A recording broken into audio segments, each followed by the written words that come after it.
get anybody participating in senior night.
Looks like Shenandoah won.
field for the presentation of tonight's game ball. Tonight's game ball is sponsored by Eagle Fireworks. The ball is being presented by Mr. Bobby Hamilton.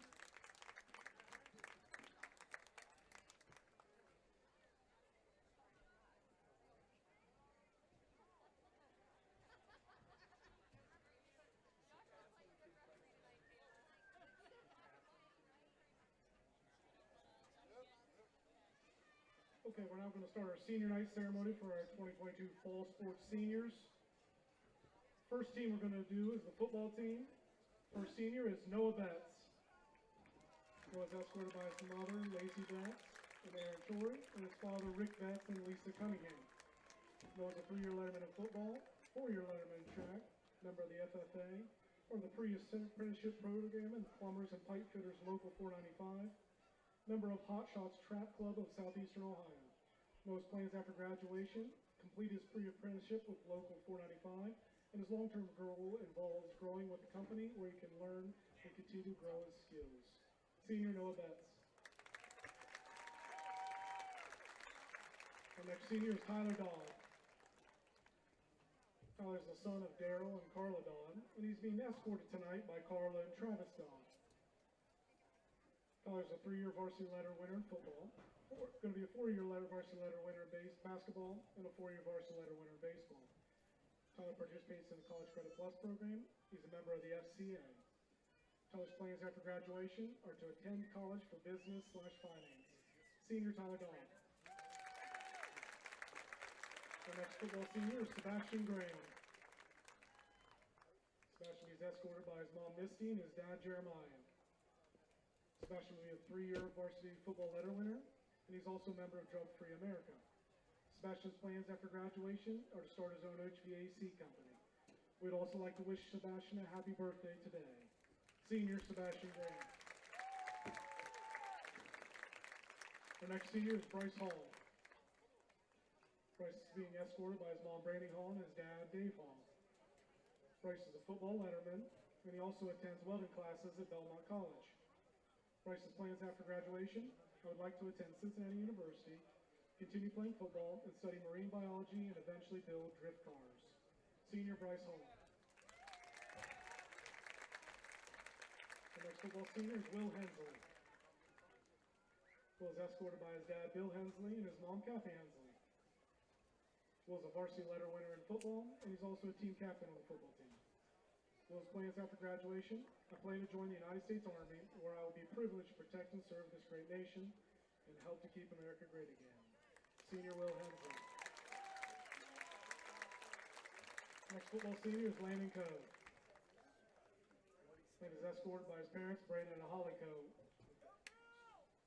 Landon is a 3-year varsity football letterman. He was 2nd team All-IBC, 1st team All-Eastern District, and All-Ohio Honorable Mention. He's also a member and officer of the Buckeye Trail FFA. Landon's plans after graduation are to join the workforce. Senior Landon Coe. The next football senior is Nick Newhart. Nick is escorted by his parents, Mike Newhart and Stephanie Newhart. Nick is a 4-year football letterman, a football captain, 1st team IBC in 2020-2021, 1st team Eastern District in 21, honorable mention All-Ohio in 21, and honorable mention All-OVAC in 2020. Nick is also a baseball letter winner, and he was the IBC North Player of the Year last year. Nick is also enrolled in the College Credit Plus program. Nick plans on attending an undecided college to major in business, eventually marry and start a family. He'd also like to thank his family and friends supporting him throughout the years. Senior Nick Newhart. The next football senior is Cameron Shepard. Cameron is escorted by his mom Brenda Shepard, his grandmother Deborah Grant, and his grandfather John Arnold. Cameron is a football letter winner. His plans after graduation: after high school, I plan on working as a welder, working toward underwater welding, and possibly underwater recovery. If all else fails, I will go to Las Vegas, pull a few handles, and become a gambler on ESPN. Senior Cameron Shepard. And our final football senior is Harley Stone. Harley's escorted by his mother Julie Hensley. Harley's school activities include football, and he also attends welding classes at Belmont College. Harley's plans after graduation are to enter the workforce as a welder. Senior Harley Stone.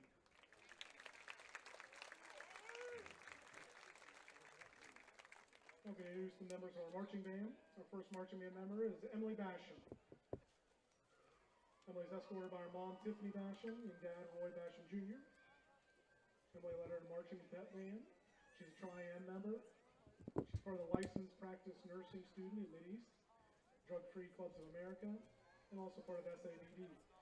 Her plans after graduation are to attend California University to become a psychiatric nurse practitioner and travel the world. Senior Emily Basham. Our next senior is Janet Brown.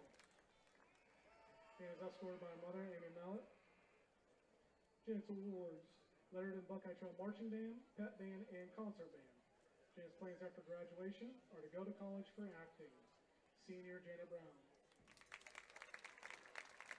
The next band senior is Catherine Cruz.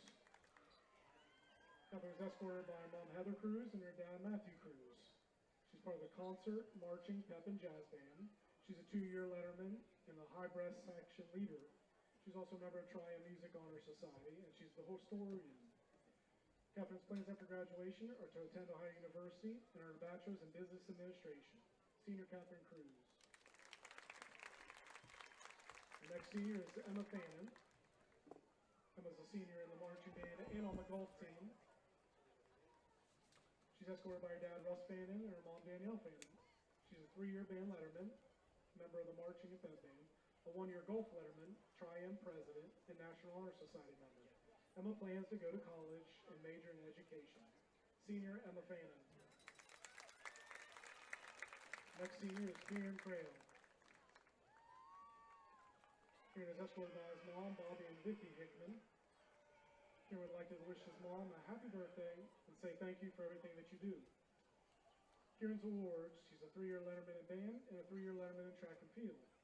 Kieran's plans after graduation are to go to college for music education, continue to compete in track and field, and prays that he gets a job. Senior Kieran Crail. The next senior is Dalton Loughlin. Dalton is escorted by his parents Jennifer and Nathan Loughlin. He's a 3-year letterman in academics and track, a 6-year marcher in the marching band, member of the pep band, currently taking construction tech at Mideast, and he's a star student at Mideast. Dalton's plans after graduation are to go in the work field in construction and firefighting. Senior Dalton Loughlin. The next marching band senior is Ian Postlewaite. Ian is escorted by her mother, Gretchen Postlewaite. Ian is a member of the marching band, the pep band, the jazz band, and the concert band. Ian's plans after graduation are to attend the New York University Steinhardt School for Music Business. Senior Ian Postlewaite. The next senior is Haley Roby. Haley is escorted by his mother, Jessica Roby, and father, Jacob Roby. Haley is a member of the marching band, the jazz band. She's in the Students Against Destructive Decisions Club at Mideast, and she's in the Multi-Skilled Health Technologies at Mideast. Haley's plans after graduation are to go to college to be a surgical technician, have a family, and own a house. Senior Haley Roby. Our next senior is Chelsea Starr. Chelsea's escorted by her mother, Shelley Starr, and her father, Steve Starr. Chelsea is a 2nd-year band letter winner, 4-year member of the pep band, Tri-M Music Honor Society, also member of the National Honor Society, Drug-Free Clubs of America, and Students Against Destructive Decisions. She attends Mideast in the Licensed Practical Nursing Program. Her plans after graduation are to attend Ohio University of Zanesville and get her RN and then continue into the workforce. Senior Chelsea Starr. Our next senior is McKenna Stewart. McKenna is escorted by her mom, Erin Stewart, and her dad, Daryl Stewart. McKenna is a National Honor Society member, marching and concert band member. She's currently earning a degree in applied business with a focus in human resources management through Zane State College. Her plans after graduation are to return to Zane State College to finish her 2nd associate degree in business administration and then continue her education next fall. We would also like to wish McKenna a happy 18th birthday tomorrow. Senior McKenna Stewart. And our color guard senior is Kelsey Watson. Kelsey is escorted by her parents, Billy and Catherine Watson. Kelsey is a member of FAA. She She attends Mid-East in the vet assistant program. She's a member of the marching band, a 3-year letter winner in color guard, member of the Drug-Free Clubs of America, and a member of the Students Against Destructive Decisions. Kelsey's plans after graduation are to go to Muskingum University for pre-vet, then later go to Ohio State for her veterinary medicine degree, buy a house, and own her own rescue. Senior Kelsey Watson.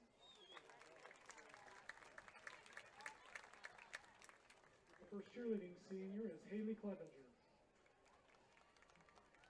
Haley is escorted by her father Jeff Clevenger and mother Sarah Clevenger. Haley is a 3-year academic letterman, a 3-year varsity football cheer letterman, a 3-year varsity basketball cheer letterman, a 2-year academic all-warrior award winner, and a Mid-East National Honor Society chapter vice president. She also attends Mid-East for the veterinary assistant and the animal care program. Her plans after graduation, I plan to attend college, going into a veterinary science major. Senior Haley Clevenger. Our second senior cheerleader is Olivia Kreitzer.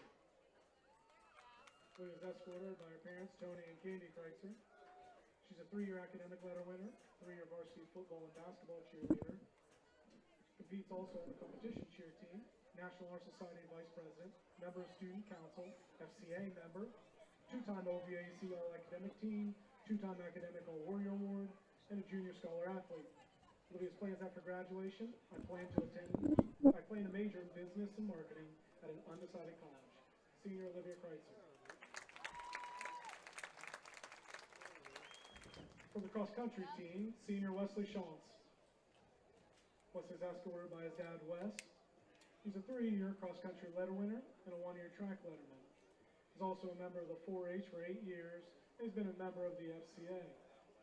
Wesley's plans after graduation, he plans on running in college and majoring in business administration. Senior Wesley Shantz. Next cross-country senior is Avery Yockey. Avery is escorted by Roger and Carrie Yockey. Avery is a 1-year cross-country letter winner and a 2-year track letter winner. Avery's plans after graduation, she's currently undecided. Senior Avery Yockey.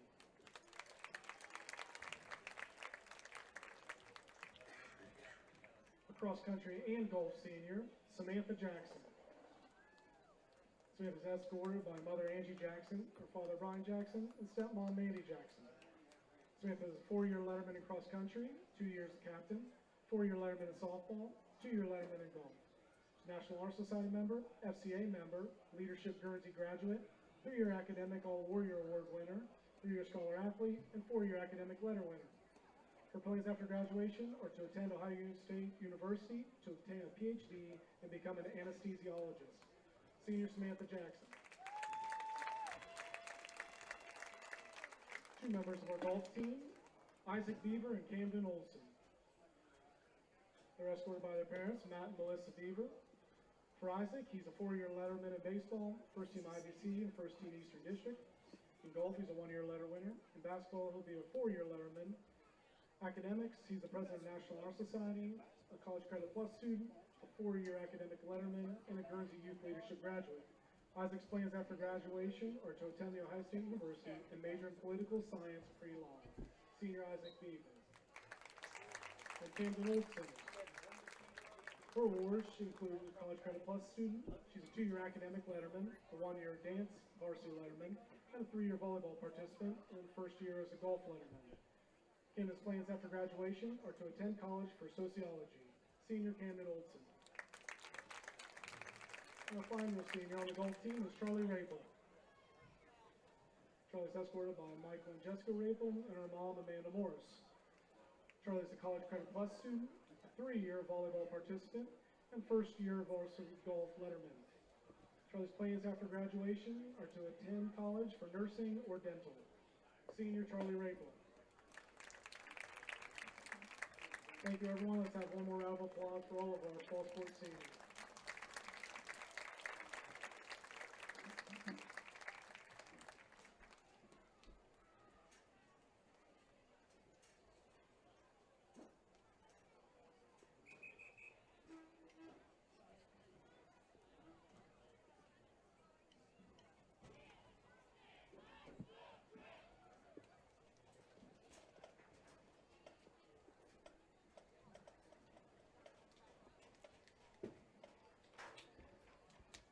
please welcome to the field the pride of Eastern Guernsey County, the Buckeye Trail High School Marching Band.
Good evening and welcome to beautiful Old Washington, Ohio, and the campus of Buckeye Trail High School for tonight's Week 4 high school football showdown rivalry style, where it is the undefeated and visiting Shenandoah Zaps come in to take on your homestanding Buckeye Trail Warriors for the lovely and effervescent Shylene Costello producing the broadcast.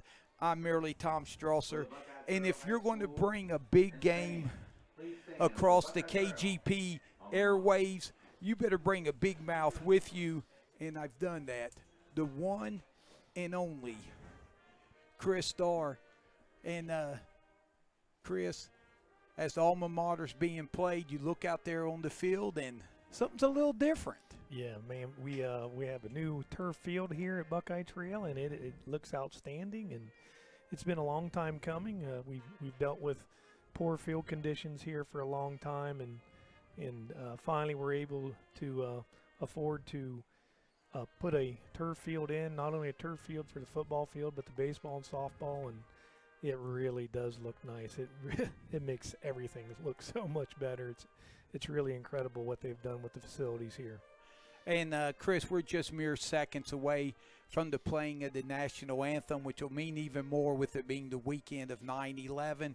But as people do look at the flag, we want to thank the Byesville VFW for sponsoring the brand new American flag that's going to be raised here. Oh, man, it looks fantastic, too. It really, as the flag always does. Okay. Mr. Doug Hanna performs our national anthem.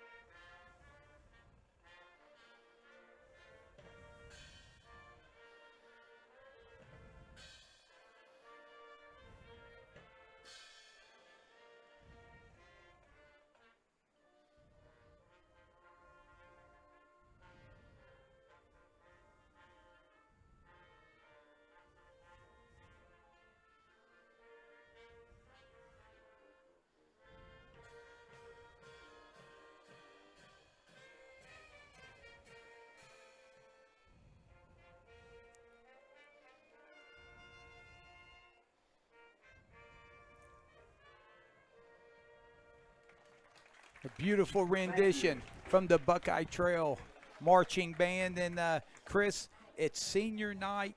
And give Athletic Director A.B. Aaron Bates a lot of credit.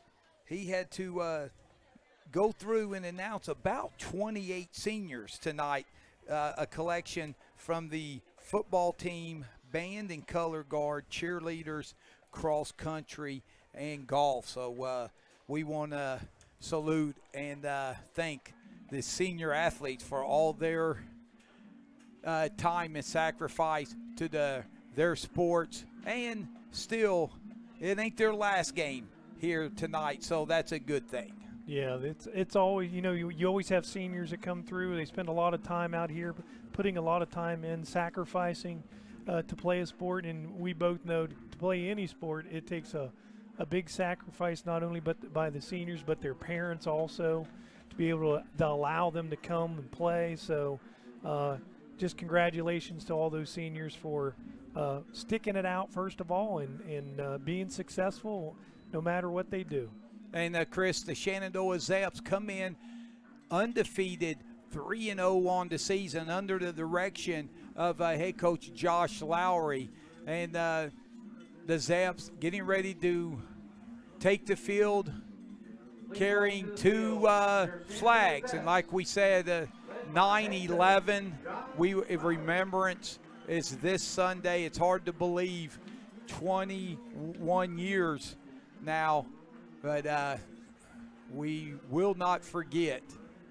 So Shenandoah and Buckeye Trail set to do battle. And Chris, of course, we could not bring these broadcasts on KGP TV without the support of some of our fine sponsors. Yeah, our sponsors tonight are Stop 9 Church of Christ, Lee's Teas, 360 Burger, Southeastern Equipment, Bears Den Steakhouse, Dennis Doubt, Southeastern Ohio Counseling Center, LLC, Big Fitz Barbecue, Old Washington Presbyterian Church, Mr. Lee's Family Restaurant, Darcy A. Wakefield Family Dentistry and Orthodontics, Cambridge Realty and Investments, LLC, Connor Pushcare of Jacobs and Vandenham Insurance Agency, Bicon Deep Cut Tavern, and Marathon Stations. And that is quite a list. Yeah, and Chris, while you come up for air, you look at the Buckeye Trail, started their season. They're 0-3, but counting Shenandoah tonight, the Warriors' opponents are combined 12-0 on the season. So to say the Warriors have come out against a pretty vaunted schedule would be quite the understatement. Yeah, Buckeye Trail come out, played extremely well against Caldwell, actually had multiple chances to win that game, wasn't able to do it. Played Harrison Central really tough right up until the half, and then after that they just kind of got wore down. And like I said, Buckeye Trail has a lot of tough-nosed kids. They're hungry. They really want to win. It should be a really good game tonight. At least we're hoping it's a really good game tonight. So the Warriors are getting set to kick off. And Chris, back, I see the 4. Is that a 14 or 24? Back for the Zaps. We'll find out here soon as the Warriors are getting set to kick off. And I do believe that will be Cameron Shepard kicking off, and it's a loose ball, and Cohen Egan comes up with the football on the onside kick to start the game. I think that may have been the same way it was against Caldwell. I'm not sure that was necessarily meant to be an onside kick, but it worked out to be just like one. So sometimes you can even surprise yourself. So it will be Buckeye Trail football, so they still a possession here to start the game. 1st and 10, and they will have it at the 47-yard line of the Zaps. And after this play, we'll give you the starting lineup for the Warriors. The quarterback is Nick Newhart. Betts comes in motion, and he has it on the sweep, and he fumbles, and the Zaps will recover it at the 50.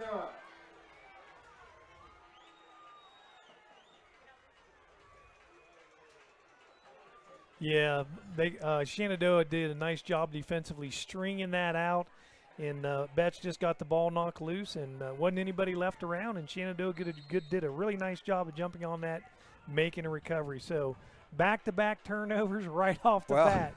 Well, it's going to be interesting. And the outstanding freshman quarterback for the Zaps, that is Braxton Barnett. Will be in the pistol formation. Fakes the handoff to Feldner, throws it over the middle. It is caught, and there's a fumble. So they're going to call the pass incomplete. So we will look at the Zeps offense here. Yeah, they were running a spread look. They had trips to the left, and I think they had 2 receivers to the right, and had a wide open receiver going right down the middle. He caught it, and he got hit, and he popped it, or it coughed up, but the official said he did not have it long enough. So good job by Buckeye Trail's defense to knock that loose. Jacob Feldner to the right of Barnett. Be 2nd down and 10. Feldner has it. And there's plenty of blue jerseys to drop them right at the line of scrimmage. That's Charlie Perry on the initial hit, and he's going to come off limping. Yeah, there's 3 Buckeye Trail defenders there waiting on that one. So Shenandoah back in a spread look. We got twins right and twins left. So here we go with a tight end on the right side. And Wyatt Connor comes in for Perry. Buckeye Trail's in a 3-5 defense. It looks like 3 down defensive linemen and 5 linebackers. Yes. Still 10 seconds on the play clock. 3rd down and 10. Barnett rolling to the right. He's going to look to keep it, and he's going to be sacked back at the 40. And that's Noah Betts, and here's a penalty coming in late.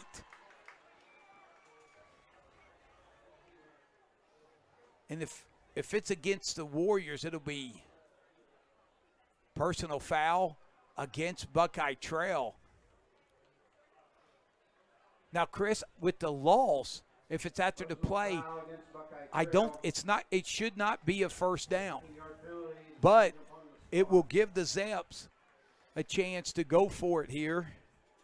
Yeah, that's just a killer play. Yes. I'm not sure exactly what happened, but something must have been said. Didn't look like there was any cheap shots taken, but yeah, well, they didn't call one sportsmanlike. I thought maybe someone may have said something. They called a personal foul, but now the Zeps have it 4th and 3.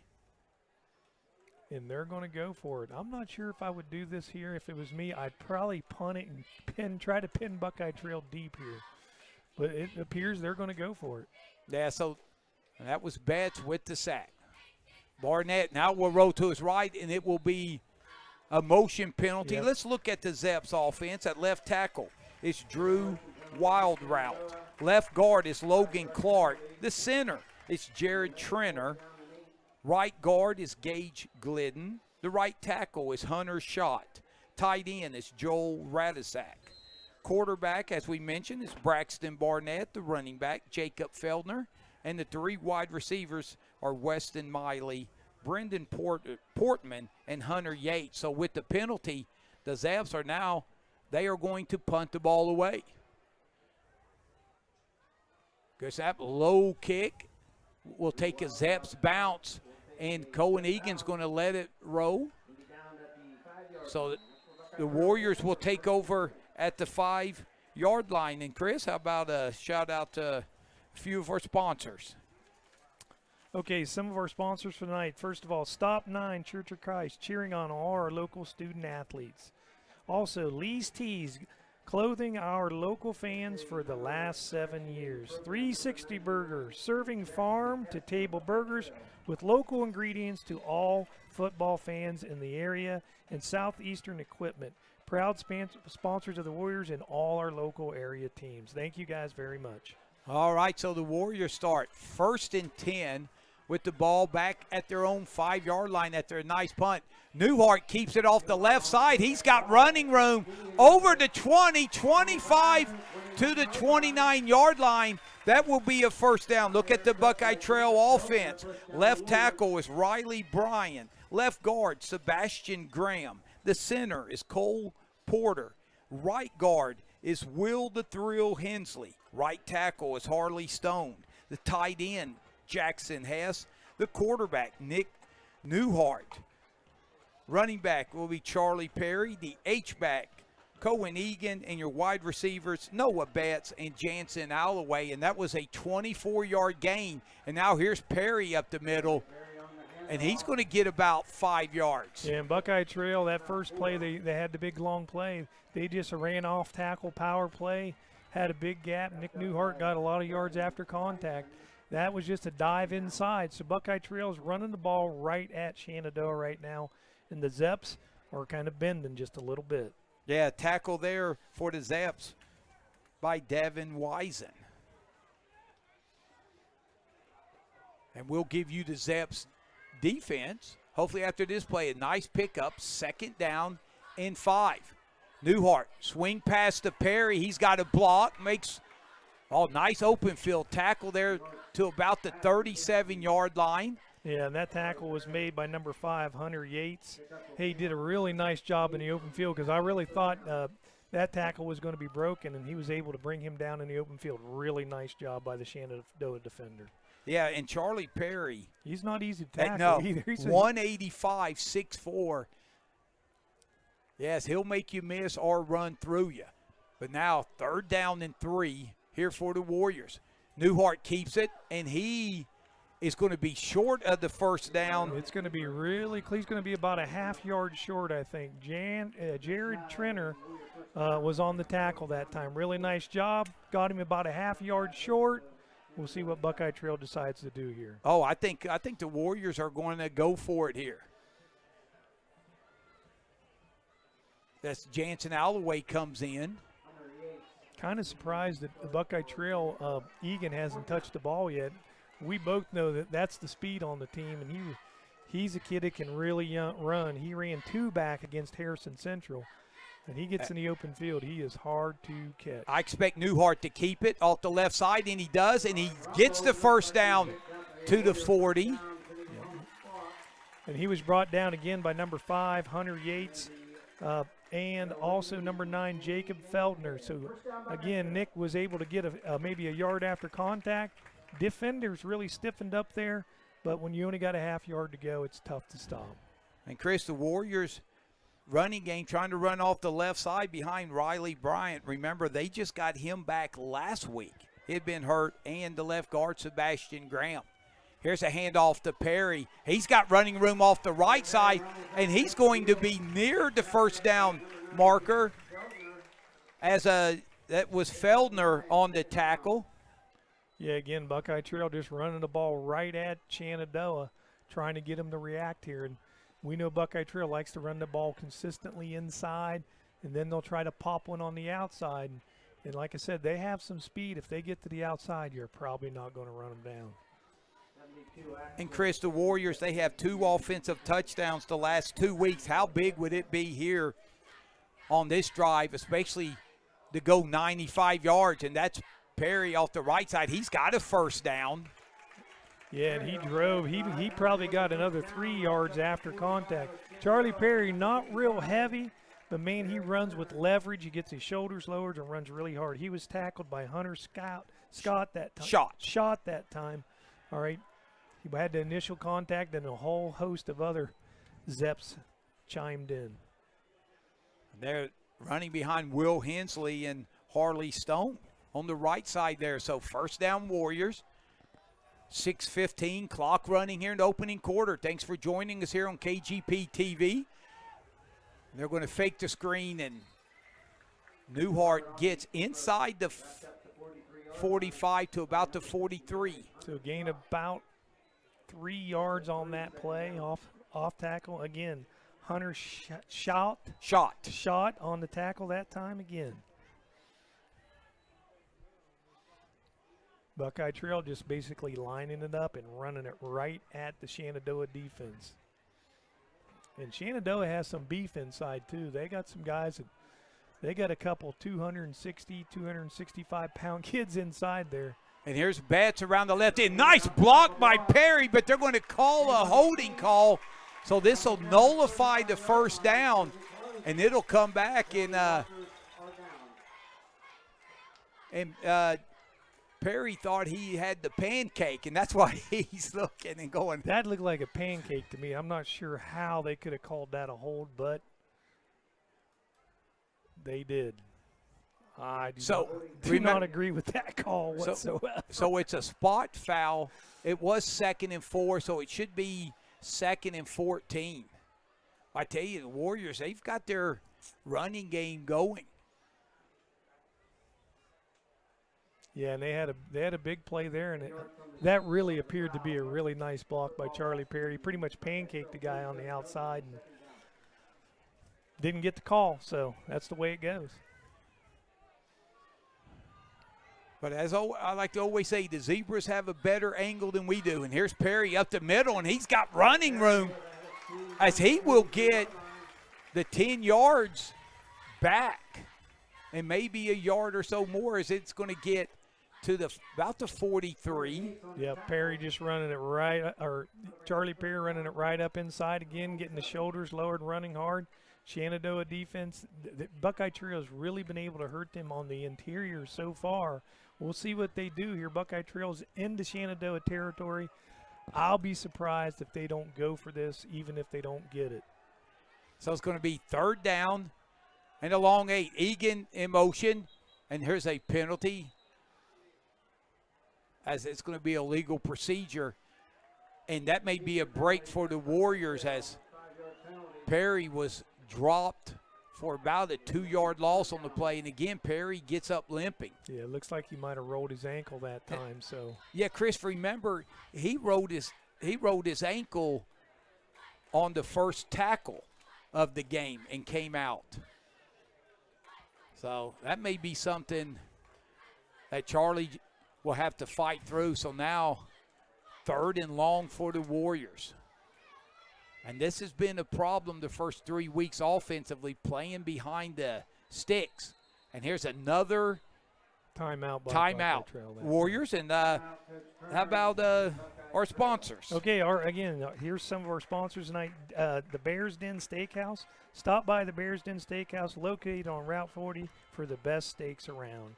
Dennis Doubt, and he says, go Warriors. Southeastern Ohio Counseling Center provides mental health and addiction services to children, adolescents, and adults wherever it is most convenient. Home, community, or school setting. Located in downtown Old Washington.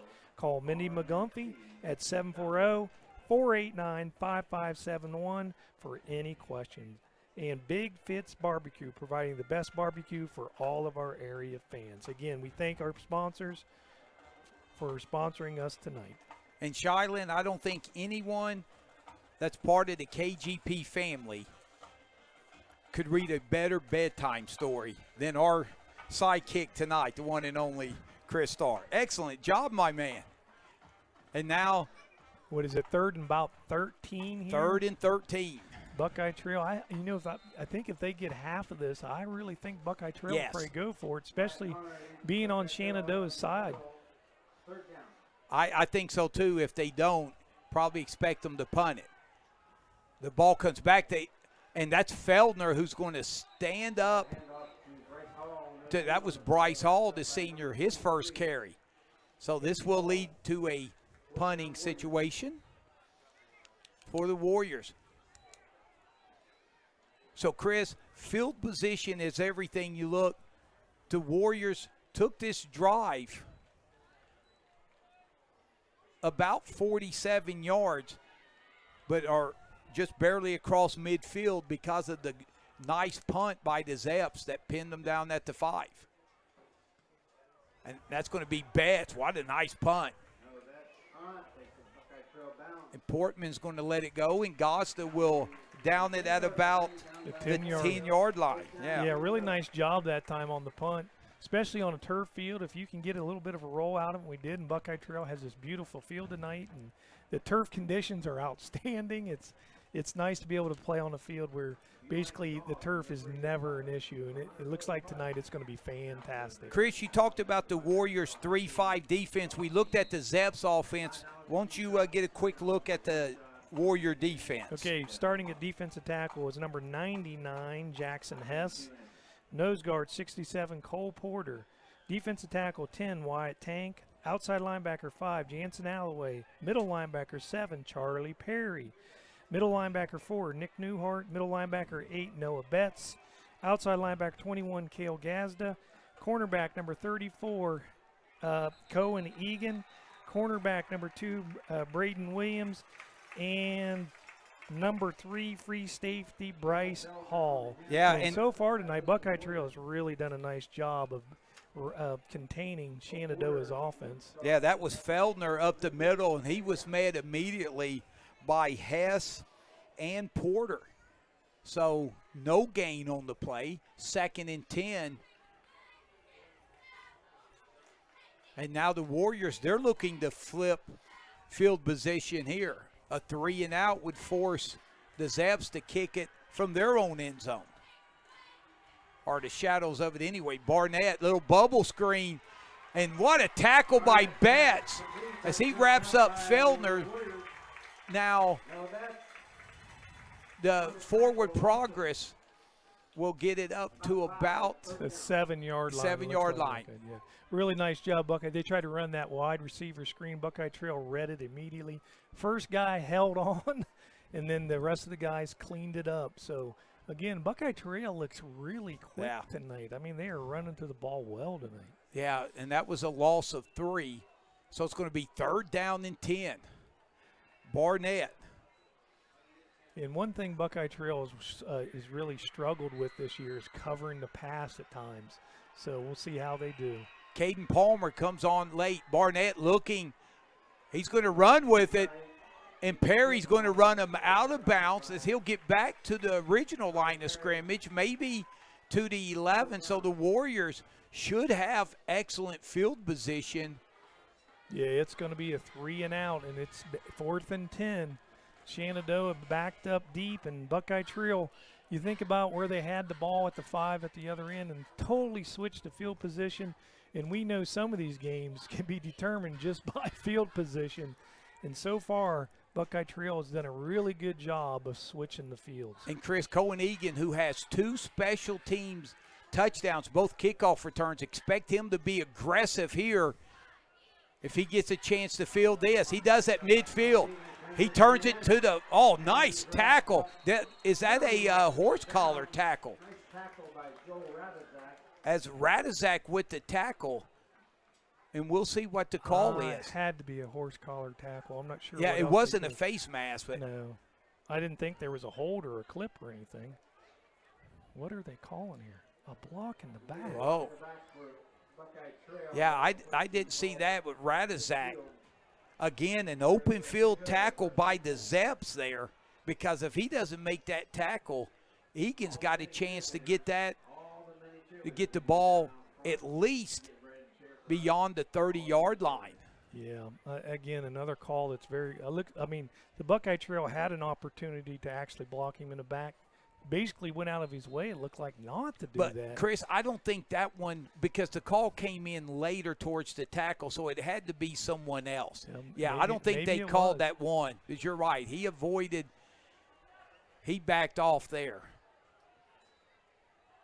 So Newhart dances, and he will get to about the 50-yard line. Yep, he got about 3 yards after contact again, and there wasn't much there.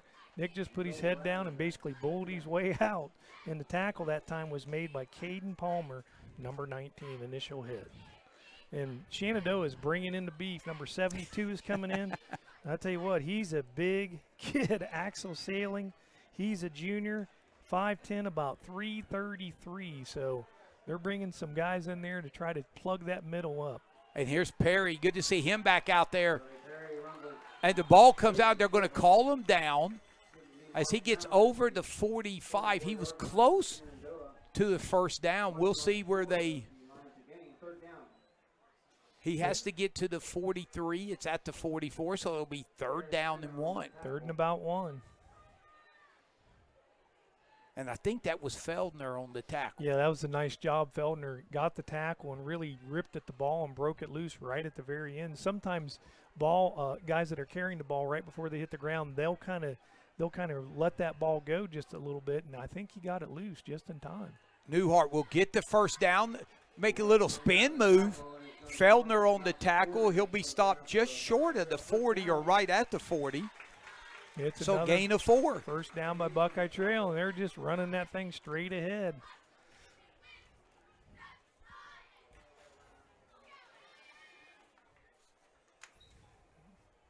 Chris, a quick moving first quarters. We're approaching the 20-second mark. This will probably be the last play. After this play, we'll give a run through of our last sponsors we haven't got a chance to mention. Newhart looking, Throws it out, and it is incomplete. Intended for Betts. Yeah, some of our sponsors tonight, again, Old Washington Presbyterian Church, proud sponsors of the Warriors. Mr. Lee's Restaurant, looking for a family restaurant to tailgate at before the big game? Visit Mr. Lee's Restaurant on East Wheeling Avenue in Cambridge. Darcy A. Wakefield, Family Dentistry and Orthodontics. Want to show off a beautiful smile after a big Warrior win? Darcy Wakefield can take care of any dentistry or orthodontics needs that you have. So it's going to be 2nd down and 10 after the incomplete pass. Newhart fakes, and he's going to be dropped for about a 2-yard loss, and that was Jared Trenner. And that will end the first quarter. We're scoreless here at Old Washington, and we'll finish up with our sponsors. Another sponsor tonight is Cambridge Realty Investments, LLC. Brenda Pontius is a proud sponsor and supporter of Buckeye Warriors student athletes in the FCA. Call Brenda at 740-680-6733. She'll tell you anything. She will sell you anything. I am sorry. All right, we also got Connor Pushcarry of Jacobs Vandeman Insurance Agency, looking for an independent insurance agent to quarterback you through any coverage. Connor Pushcarry is your man. Call Connor at 740-610-3024 at Jacobs Vandeman Insurance Agency. We also have Bicon Services, wishing the Warriors and all of our area teams a very successful season. Deep Cut Tavern, looking for a place to celebrate after a big Warrior win? Come to Deep Cut Tavern and celebrate with the friends and family. And Marathon Stations, fuel up before every local area football game at Marathon Stations, located in Old Washington and Cambridge. All right. Again, we want to thank our fine sponsors. Started the second quarter, no score. And it is 3rd and about 11. So Betts in motion. Newhart rolling to the left. He's got Betts open. He turns the corner, makes one man miss, and he may have the first down. I think he does. It was a real nice job. They just flooded that area to the left side, the right side of Shenandoah defense, and basically the Shenandoah left the underneath guy open, and he was able to catch it and run for the first down. Cornerback number 15, Colt Wheeler, on the tackle. And Betts right there, that's the first time the Zeps in open field have not made the tackle. So credit Betts there, made one man miss, and Newhart puts it on the money. Empty backfield, 3 receivers to the right. Newhart will keep it, and he's got running room. He loses his helmet.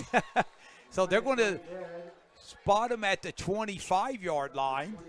Yeah, and it's too bad his helmet come off, because he probably would have got about 3 or 4 more yards after that. And he's got to come off for one play, so Braden Williams will come in. And a big hit that time by Nick Newhart, or Nick Newhart took a big hit that time. And I'm not sure who it was that hit him, but boy, they really laid one on him that time. Yeah, he spun, and the helmet came off, and they blew the whistle real quick. Nice job by the officials. Williams will give it to Perry, and Perry's got running room and then some. Yeah. Inside the 15 to about the 13-yard line. And he's brought down by number 5, Hunter Yates. Was grabbing on and hanging on, and Charlie Perry was dragging people down the field. Again, that was just an off-tackle play between the guard and right up there between the guard, between the guard and the tackle. Big gap on that inside of the Shenandoah Zeps defense. And while the Buckeye Trail offensive line, you cannot say enough about the job they've done. Center Cole Porter gets ready to snap it. Again, empty backfield. Newhart will keep it, and he will get hit by Feldner right at the line of scrimmage. Yeah, I think Trail tried to run a trap inside that time, and Nick looked like he got a little too aggressive. Didn't allow that trap block to get set, and actually ran into the guy they were trying to trap. Tackle was made by Jacob Feldner that time, and Jared Trenner. All right, number 9 and number 55. Boy, they really stepped up big there. Yeah, that was a big play by the Shenandoah defense. Buckeye Trail had been gashing them, One thing you can do against Buckeye Trail, if you can get that down a distance out of their favor, Buckeye Trail has a tendency to really struggle after that. Yeah, good spin move there by Newhart, but he's not going to get much as bouncing up there after tackle. That was Radizak. Joel Radizak, number 6 on the tackle that time. And again, Shenandoah did a nice job of cutting those seams off inside that time. And Chris, you know, when you get down here, especially inside the 20, boy, the field really shrinks. There's not a lot of real estate. And the Zeps, there's not a lot of room. As you can see, they've got 10 guys in the box. Newhart, he's got time, throws it over the middle. Incomplete. The pass was intended, I believe, for I think it was actually Egan underneath. Yeah, and I think Nick missed the open receiver. He had a guy in the flat and the corner, the post corner there was wide open. He tried to throw it to the in-between guy, and he just was not open that time. Sometimes quarterbacks predetermine what they think is going to be open, and I think Nick might have done that time and didn't throw that to the correct guy. So it's really nice job by Shenandoah covering that up, though. I mean, they covered that inside receiver up and took it away. So it's going to be 4th and 9 with the ball at the 13-yard line. And a little shout-out to our sponsors. Yeah, our sponsors tonight are Stop 9, Church of Christ, cheering on our local student athletes. Lee's Tees, clothing our local fans for the last 7 years. 360 Burgers, serving farm-to-table burgers with local ingredients to all football fans in the area. And Southeastern Equipment, proud sponsors of the Warriors and all of our local area teams. Again, thank you again to our sponsors. As you can see, the little mini Warrior cheerleaders are out there. Oh, man, there's a bunch of them, too. Wow. So 4th and about 10 here, a little bit, 9.5 for Buckeye Trail. Yeah, Newhart rolling to the right. Under pressure, he turns. He's got to make one man miss. He does. He's got the first down. Let's see, they're going to mark him. He's about a yard short, I think. At the 1, yes. Yeah, Nick, that time he broke contain, had one guy to beat, did a really nice job of faking with the ball to get the defender off balance, got by that defender, and then was able to get it down right to about the 1-yard line. And Chris, what Nick did right there to kind of okey-doke the defender was he did a little subtle pump right there, and it froze the defender thinking it may be a pass, and credit Trenner for Shenandoah for knocking Newhart just short. But Newhart should get in the end zone here. Touchdown, Warriors. 8:50 on the clock. And that was a really nice block that time by number 7, Charlie Perry. He ran up there and took on that middle linebacker head on that time, blew that thing up and allowed Nick to squeeze through that defensive line and was able to get the touchdown. So Shepard will come on for the point after. His kick is up, and it is good.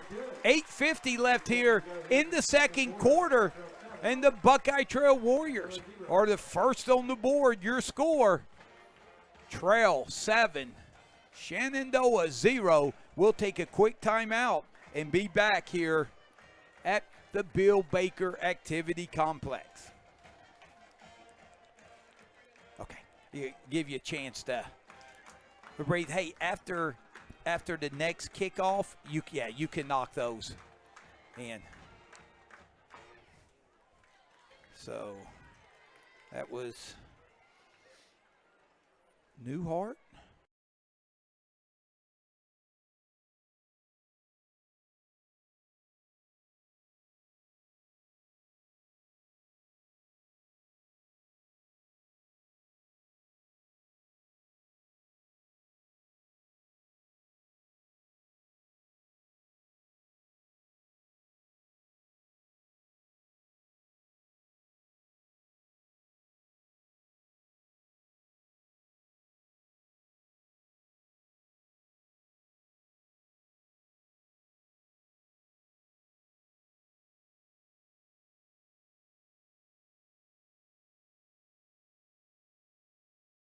Welcome back to Old Washington. Aiden McPeak is the deep man for the Zaps, back at his own 20.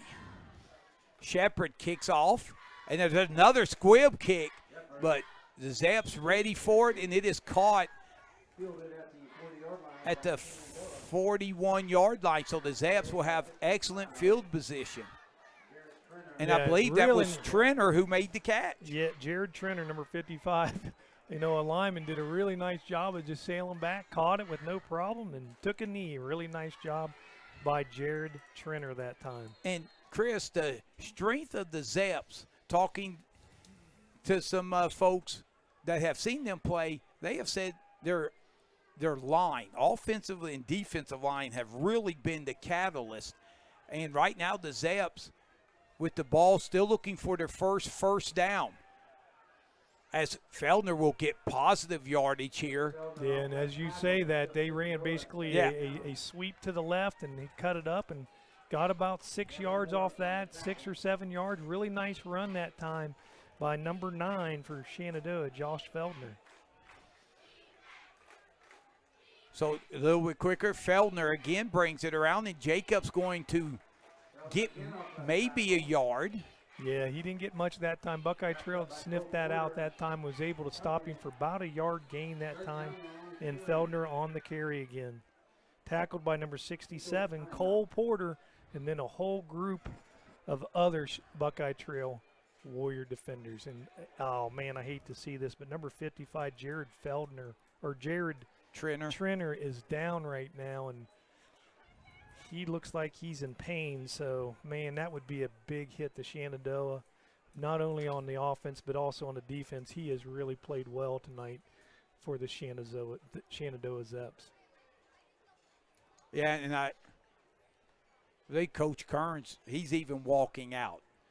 Yeah, you know, a lot of respect high school for sports, each other. Yes, a lot of good things go on, and one thing you just hate to see, doesn't matter on which side, which team it's on, you don't ever want to see somebody go down and get hurt. So that's really, really disappointing to see that. Yeah. Hopefully maybe it's just a cramp and he'll be okay. But yeah, that was Jacob Feldner on the carry. It was about the same play, and he's up and walking off on his own power. So they're going to check him out. He's still hobbling a little bit, and let's hope that Trenner, 210-pound senior for the Zaps, will be back. So, Chris, this is a big 3rd down and 4 for the Zaps. And Barnett. Yeah, right at midfield, and Shenandoah really needs to try to get something going. They've really struggled so far offensively tonight.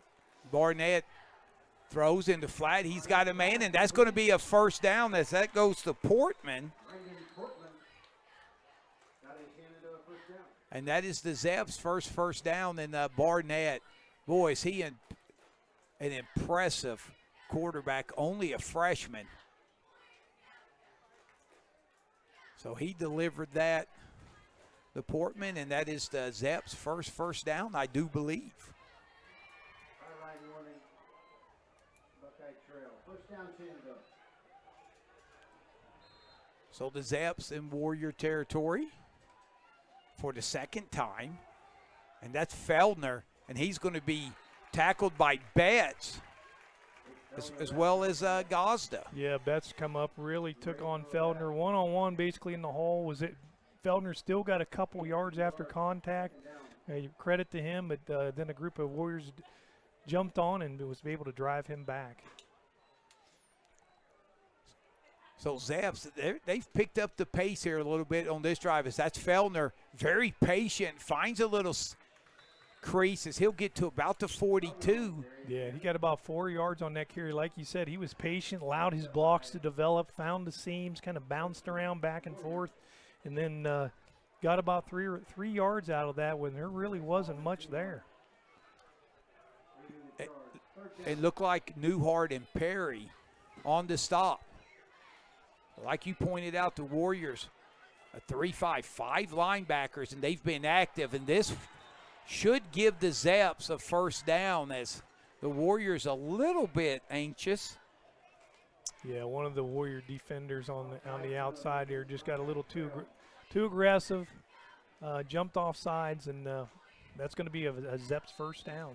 So Zepp's got a trips to the right, a single wide out to the left, and they're offset in the backfield. So they're going to offset to the right. So we'll see what they do here. Yeah, now pistol formation as Feldner moves over, flips over, fake the handoff. Barnett under pressure, and he will be dropped. Back to midfield. And that was Alloway in there, and I believe Batts with the initial hit as well. Yeah, that's a big loss of about, 13 yards or so. Again, basically held on to the ball a little bit too long. In Buckeye Trail, Jansen Alloway from the outside, who runs extremely well, was able to track him down. So now we'll call it second down and about Quaker City to go for the Zeps. Yeah, it's they got a trips right, and then they got an offset back to the left. All right, and single safety for the Warriors. Feldner gets a nice block, but still battling. He gets drilled by Newhart and Gazda. So he will get maybe gain of 3. Yeah, man, I thought he really had a seam. He did. There, and he got held up, and then looks like he might have even twisted an ankle a little bit there. He come up a little bit limpy, and Nick Newhart really cleaned that up. As Ty McGlumphy comes off the field for the Warriors, it's going to be third down and 18. Barnett looking over the middle, lost it.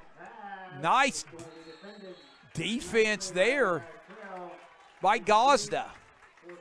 Yeah, he's running with him foot for foot. And we know against Harrison Central, Buckeye Trail really gave up some long touchdown passes.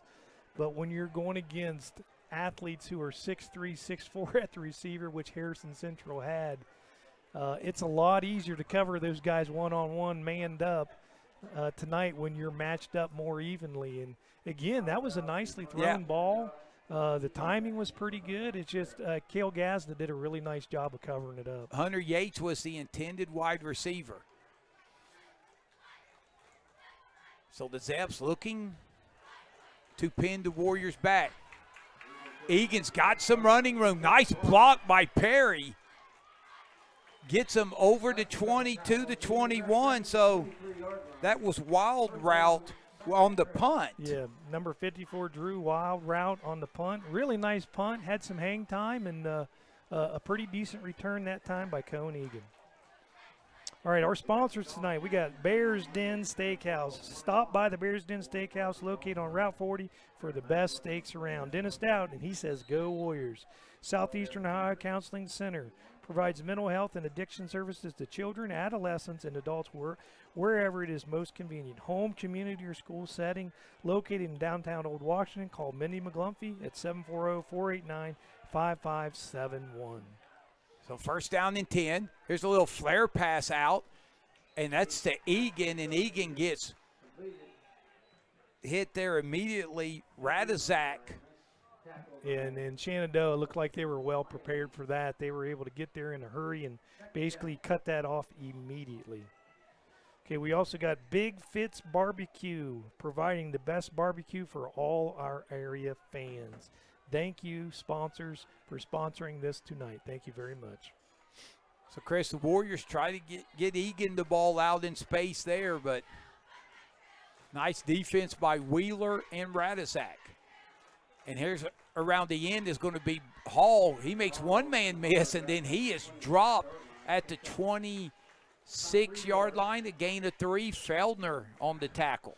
Yeah, Josh Feldner again, and number 5, Hunter Yates, in on those tackles, doing a lot better job of basically hanging on and allowing that pursuit defense to catch up. So a lot better job by the Shenandoah Zeps defense. Chris, remember, Buckeye Trail up 7-0 here, under 4 minutes left. Warriors will get the ball to start the second half. They would love to get points here. If not, they'd love to get a first down and not give the Zeps the ball back with good field position. So a big 3rd and 7. Newhart rolls out, throws it out in the flats. Pass intended for Egan. It is incomplete. And I think that was Portman on the coverage. We'll see as he's going back to field the punt here. So nice 3-and-out stand by the Zeps defense. And yes, it was Brendan Portman. Yeah, that was a nice stand that time by the Shenandoah Zeps. Basically struggled a little bit defensively, showed a really nice job that time defensively to shut the Warriors down. Bats high. Punt that's going to take a Zep bounce. So the Zeps will have the ball first down at the 39-yard line of Buckeye Trail. And here's some of more of our sponsors tonight. Old Washington Presbyterian Church, proud sponsors of the Warriors. Mr. Lee's Restaurant, looking for family restaurant to tailgate at before the big game. Visit Mr. Lee's Restaurant on East Wheeling Avenue in Cambridge. Darcy A. Wakefield and Family Dentistry Orthodontics. Want to show off a beautiful smile after a big Warrior win? Darcy Wakefield can take care of any dentistry or orthodontic needs that you have. And Cambridge Realty and Investments, LLC. Brenda Pontius is a proud sponsor of all Warrior student athletes in FCA. Call Brenda at 740-680-6733. She'll sell you anything. Oh, Brenda. So, first down and 10. With the ball at the Warrior 39. Chris, you got to think the Zeps already in 4-down territory. Little swing pass intended for Portman is incomplete. And again, that was a nice pass by the quarterback that time. Hit him right in the hands, just wasn't able to hold on to it. And he had some room out there. The receivers on the outside did a nice job blocking it. If he could have caught that, he had some yards ahead of him.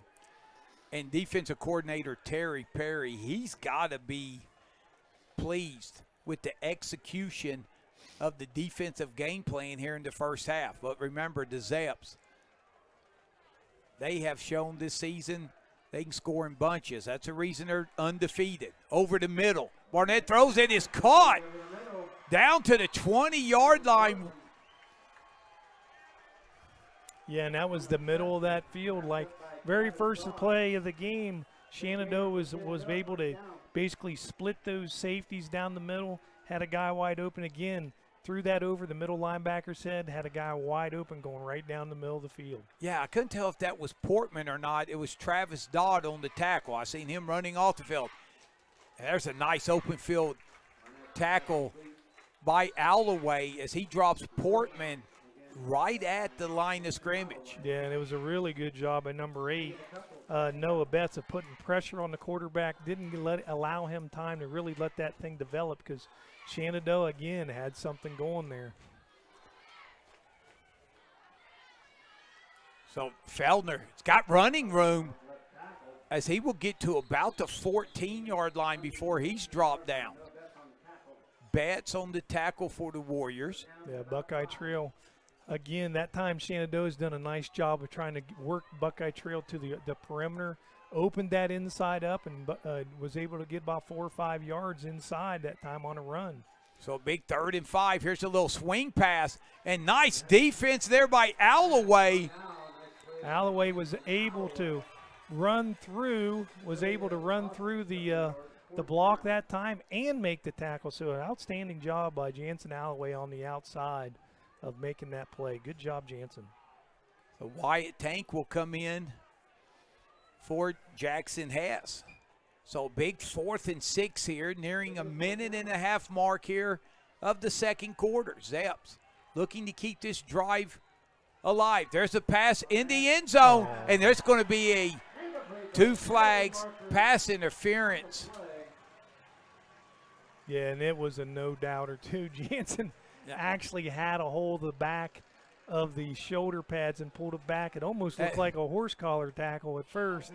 And I think everybody in Guernsey County saw that one. Yeah. So. And it was Hunter Yates was the intended receiver.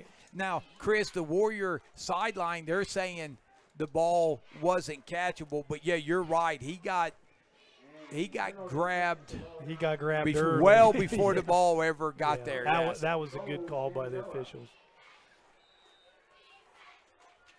So the Zeps are going to take a timeout.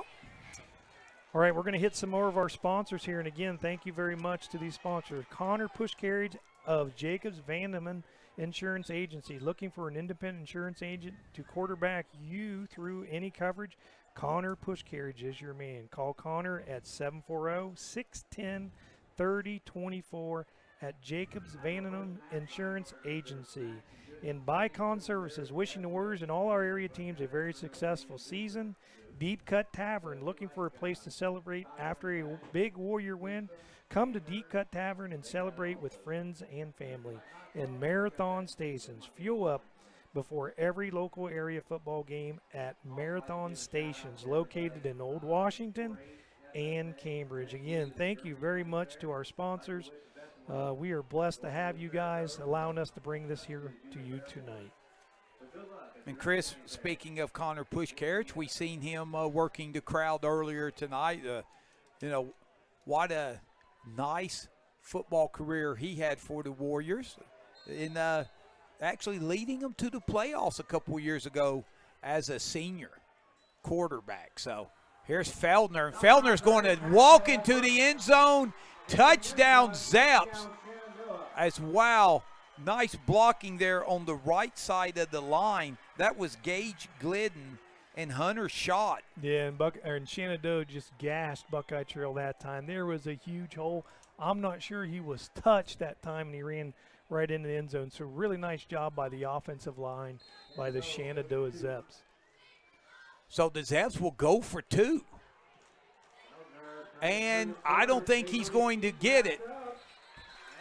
As the Warriors will knock him down as Feldner gets chopped down. Bryce Hall comes in at the end. So the Warriors with the lead, 7-6, 1:24 left. And Chris, we talked about the touchdown, and Gage Glidden, the right guard for the Zaps, he is stepping in for Jace Anderson. Anderson, the junior, 260-pounder, their normal starting right guard. But talking to some of the staff for the Zaps, they expect to get Anderson back here soon. So both teams dealing with a few injuries. And yeah, Shenandoah really stepped up on that possession. They basically Buckeye Trail come out and knocked them down pretty hard, and Shenandoah has responded here, and they've come back strong and really had a real nice offensive series that time. Completed some passes, ran the ball a lot better, ran the ball outside, ran the ball inside, kind of balanced things out, kept Buckeye Trail's defense guessing, and a really nice job that time by Shenandoah's offense. And you see the Warriors, they've got a portable circular fan going on down there at the sidelines. Our lovely and effervescent producer, Shylin's up here getting a little toasty. If you could sling down there at halftime and see if you can grab that fan for her, we greatly appreciate it. As this is Braden Williams, as he'll bring it to the 35, and he is going to be tackled by Wesley Hunter, the sophomore. Yeah, that time the Buckeye Trail offensive guys that picked the ball up could have easily just took a knee, but Braden, smart decision that time, was able to get some yardage out of it, get it up to about the 36-yard line, gained about another probably 7 yards that time. So really nice job by Braden Williams that time. And Chris, if the Warriors have it at their own 20 or 25, they may think of just running a couple of plays and go to the locker room, but with the good field position, we'll see what they elect to do. Egan in motion, and this is going to back them up 5 yards. Illegal procedure on the Warrior offensive line that has really probably played their best half. Yeah, they played pretty well the first half, blocking, and basically gave Nick Newhart and some of the other players some inside game. It looks like Buckeye Trail might just take a knee here. Egan has it going around the end. And he loses the ball, and the Zeps will have it at the 40. And the impact there as Egan got hit at the 35 and the ball shot to the 40. And let's hope Egan's okay, as he's going to limp off. And I like the call, getting it to your playmaker. Yep, but the Zeps defense. They did a nice job. They did, really yes. One on Egan on the perimeter out there, and he coughed it up. So really good job by the Shenandoah Zeps. They're really battling back. So the Warriors now, 1:09, see the Zeps offense, who just put the ball in the end zone for the first time for them this evening. And they have 1:09 and 1 timeout left at the trail 39. Barnett throws it over the middle, and the ball was tipped. I think that was tipped by number 8 Betts. that time. Noah Betts got a hand on it. And then, again, that slant was there, and Noah just was able to tip that out of the way. So, again, nice job by Noah Betts defensively. Chris, good to see Cohen Egan. Yeah, he's back on the field. Yeah, but I tell you, boy, Noah Betts, defensively, he has been all over the field this first half for Coach Donnie Kearns. So 2nd down and 10. Remember, the clock will stop on the 1st down. Barnett throws it out. He's got a man there. He makes one man miss, and that's Radizak. He will get to about the 27, and wrapping up the tackle there was Wyatt Connor. Yeah, Wyatt Connor, number 56, and I think he's the middle linebacker, come clear from the inside to make that play. Yeah, Warriors running a lot of guys in and out. So 1st down to 27. Barnett again throws it out. They have found something here. It's getting it to the 19. Now the Zeps will use their last timeout. As that was, I believe, Weston Miley on the catch. Yeah, what they're doing, Shenandoah is doing a really nice job of running one receiver deep. The other receivers running with him and then stopping and just making a comeback route. Doing a really good job of working back to the ball, too, and cutting the distance down. And I tell you what, if you run a good, hard, 10-yard, 12-yard stop and come back to the ball, it is really difficult to stop. And Shenandoah has executed that very well tonight, and Buckeye Trail is really struggling. That's what we said early. At times, they really have struggled throughout the year to cover the pass. Yeah, and Chris, on the KGP pregame show this week, we had Coach Donnie Kearns of the Warriors up and was talking about Braxton Barnett, the Zeps' outstanding freshman quarterback. And Donnie said, we have to put pressure on this freshman and see if we can rattle them. They got pressure early, but it looked like the Zeps, they're moving the pocket and giving him one side of the field to throw. So now he steps straight back, going for the end zone. He's got a man, but it is incomplete.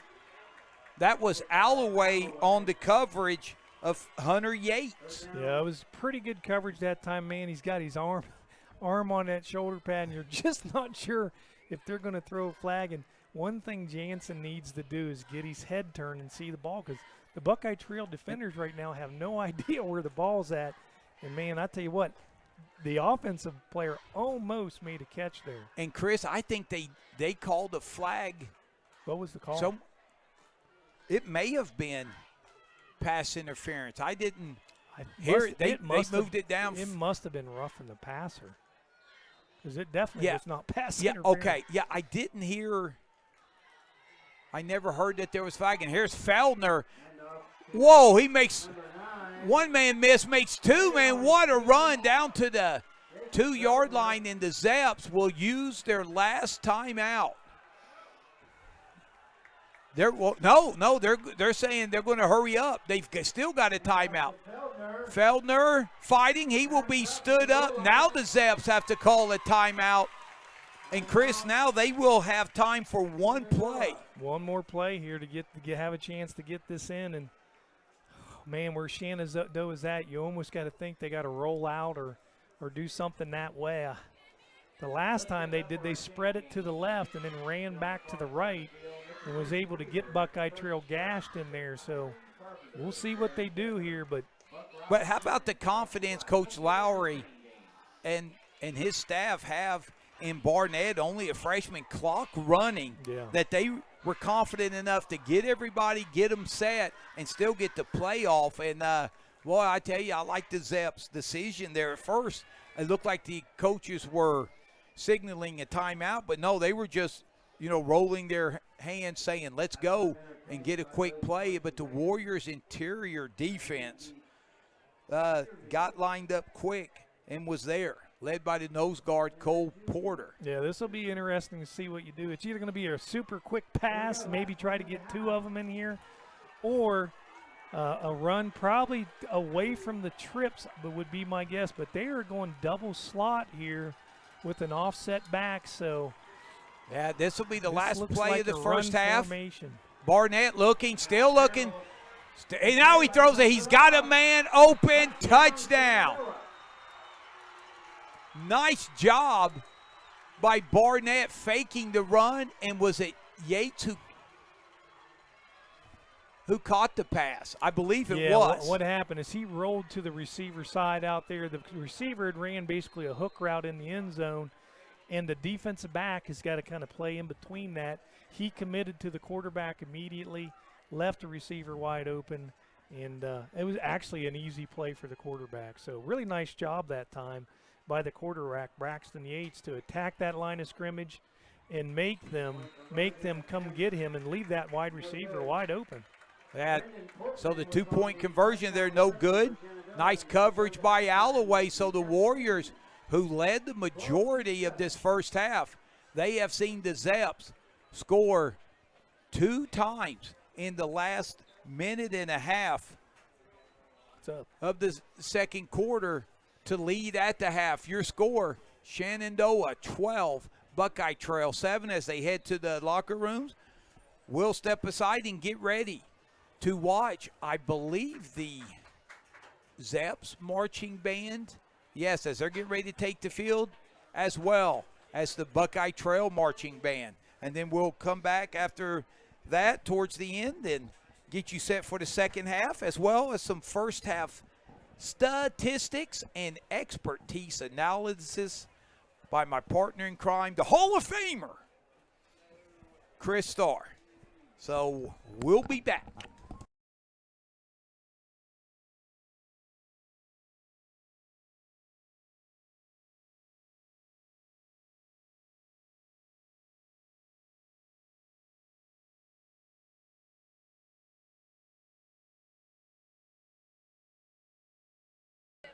Under the direction of Doug Mashu, the band will be performing selections from their 2022 show entitled Just Dance, which includes Just Dance, Cupid Shuffle, Hand Jive, and I Got a Feeling.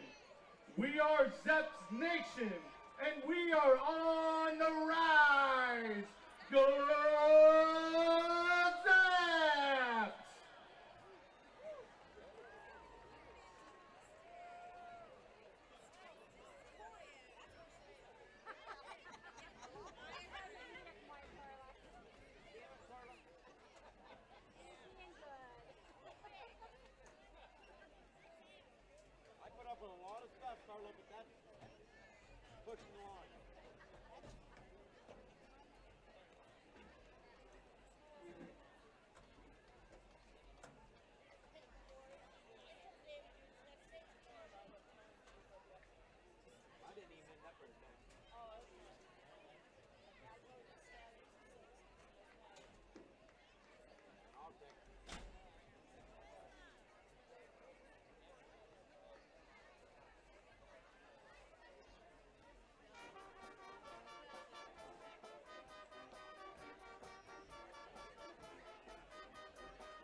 Ladies and gentlemen, please welcome to the field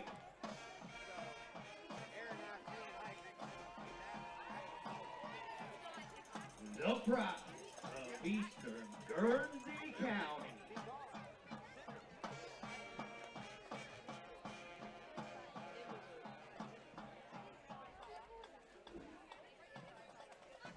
The Warrior Marching Band.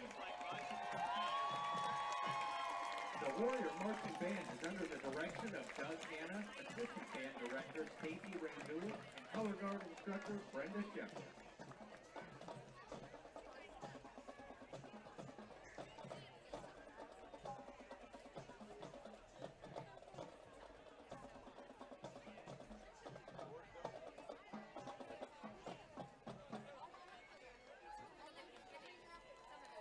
The band's first song is from the British rock band Queen. This song appears on the band's 7th studio album, Jazz. The song hit number 24 on the Billboard Hot 100 and became part of their greatest hits album. Here is Fat Bottom Girl.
Our next performance comes from the American Christian rock band Skillet. This single became one of the band's breakthrough singles, charting at #1 on the Billboard Bubbling Under Hot 100 chart. Here is Monster.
Our last performance tonight comes from the American rock band Green Day. Released in 2004 and has sold over 16 million copies worldwide, making it the second best-selling album for the band and one of their best-selling albums of the decade. Here is American Idiot.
The Warrior fans would like to thank our parents, students, athletic department, school board, administration, and community at Eastern School.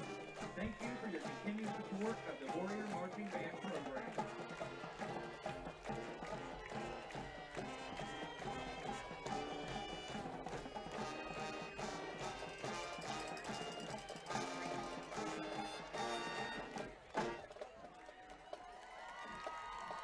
Outstanding, marching band, outstanding.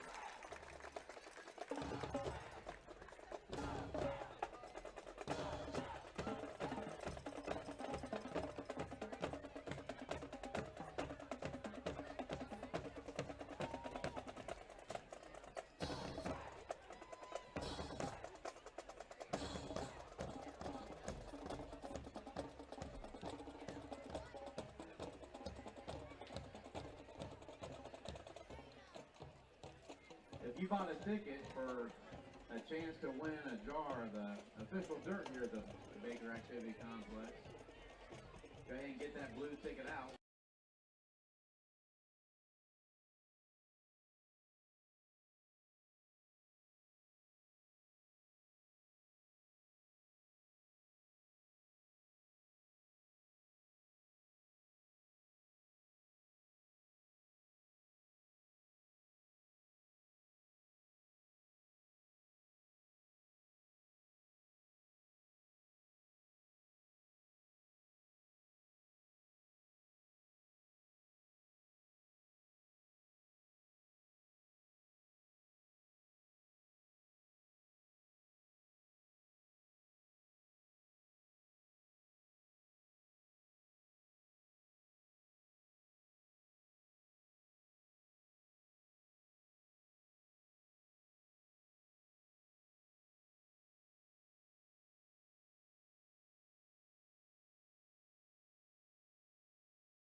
realm.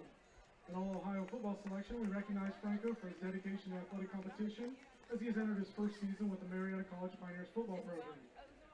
Tonight he is receiving an award from the Kurt Kittle Memorial Scholarship Foundation, a newly established nonprofit created to benefit Buckeye Trail student athletes. Mr. Kurt Kittle worked with the youth and athletic programs of the East Guernsey community for nearly 30 years before his passing in 2011. He was a 2007 Buckeye Trail Athletic Hall of Fame inductee under the criteria of service and contributions to the athletic program. One of the areas of support to be offered by the foundation is for those who continue to compete at the collegiate level. Board members Amy Kittle and Coach Bradley Lineback and Buckeye Trail High School Principal Dwayne Poland are excited to present Franco with the foundation's first scholarship award in the amount of $1,000. Good luck to Franco as he continues his education and athletic career at Marietta College, and thank you to all those involved with the Kurt Kittle Memorial Foundation. Thank you.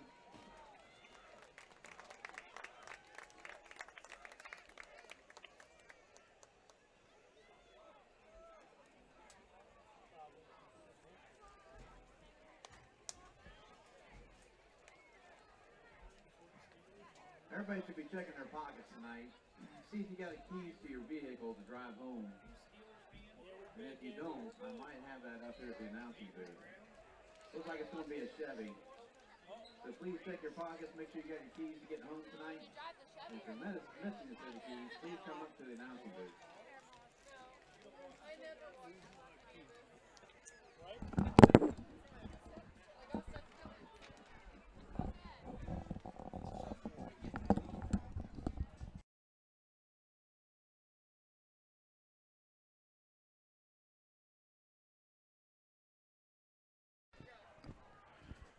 Welcome back to Old Washington. We're at the half where Shenandoah scored 2 touchdowns in the last minute and 24 of the first half to go into the locker room with a 12-7 lead.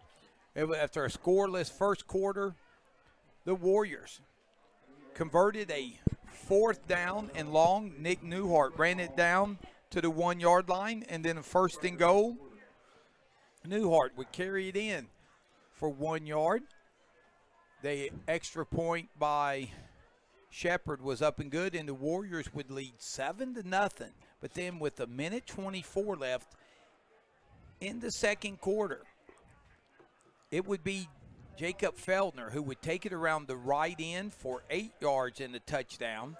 The 2-point conversion was no good, and then the Zaps would force a turnover and take the ball over at the Buckeye Trail 39-yard line, and then the Zaps would get it down to the 3-yard line and call timeout with 4 seconds left, and it would be Barnett, as Barnett would find Brendan Portman for the touchdown. We said Yates, but we've got to realize we're kind of far away from that corner of the end zone there.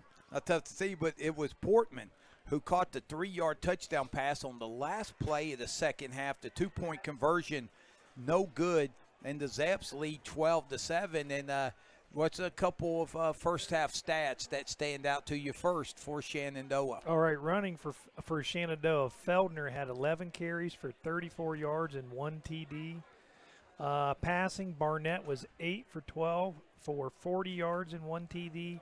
And receiving for the Shenandoah Zets, Portman had 5 receptions for 23 yards and 1 TD. For Buckeye Trail, running, Newhart had 11 carries for 59 yards and 1 TD. And also running for Buckeye Trail was Perry with 6 carries for 47 yards. So credit to Zaps. Offensively, they struggled the majority of the first half, but they were able to get it in the end zone twice in the last minute 24. And Chris, as we get ready to kick off, you want to give a shout out to our sponsors that we'll hear from more here in the second half. Yeah, we got Stop 9, Church of Christ, Lee's Teas, 360 Burger, Southeastern Equipment, Bears Den Steakhouse, Dennis Doubt, Southeastern Ohio Counseling Center, LLC, Big Fitz Barbecue, Old Washington Presbyterian Church, Mr. Lee's Family Restaurant, Darcy A. Wakefield Family Dentistry and Orthodontics, Cambridge Realty and Investments, LLC, Connor Push Carriage of Jacobs Vandenham Insurance Agency, Bicon, Deep Cut Tavern, and Marathon Stations. Again, thank you guys. Thank all of you very much for the sponsorship that allows us to bring you this game here tonight. And the Warriors, they will receive the opening kickoff here of the second half. I believe it will be kicking off, will be Wild Route for, or is it? But back for the Warriors is Egan and Betts. No, that's a lefty kickoff, and that was Weston Miley. So a 5-yard penalty here, delay a game by the Zeps. Delay a game on the kickoff. I don't think I've ever seen that called before. Have you ever seen that called? I think that's a first for me. So the Warriors, they'll move up. The guys back closer to their, or standing right on their own 20, and the Warriors, they could really use a big play here in the special teams as well as the Warriors played in the first half. Chris, penalties were crucial. Buckeye Trail really hurt themselves, not only offensively but defensively with penalties. Is that another delay? Yeah, no, they had to reset the game clock. The 12 minutes, so.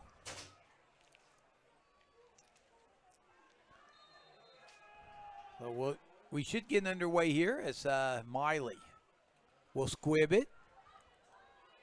And it will be recovered by the Warriors right at the 39-yard line. Covered by Dodd, 37-yard line, first down, Buckeye Trail. Buckeye Trail is going to get that ball at about right on the 40-yard line to start the second half.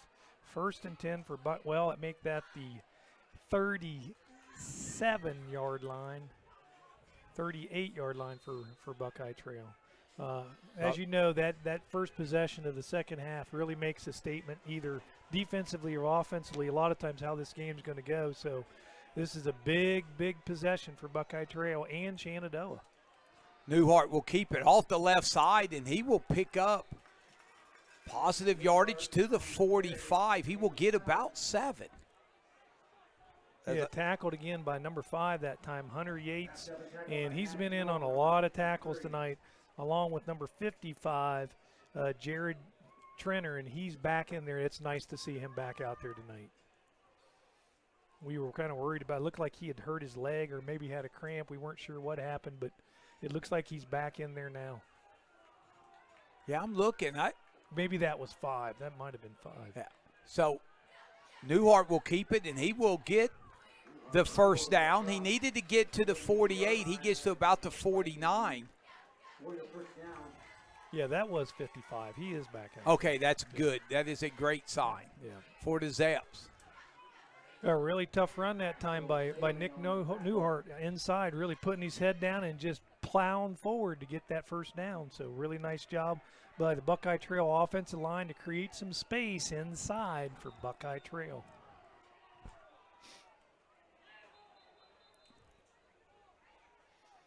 So again, we've got a stoppage in play here. Buckeye Trail going with the trips to the left with the back offset to the left.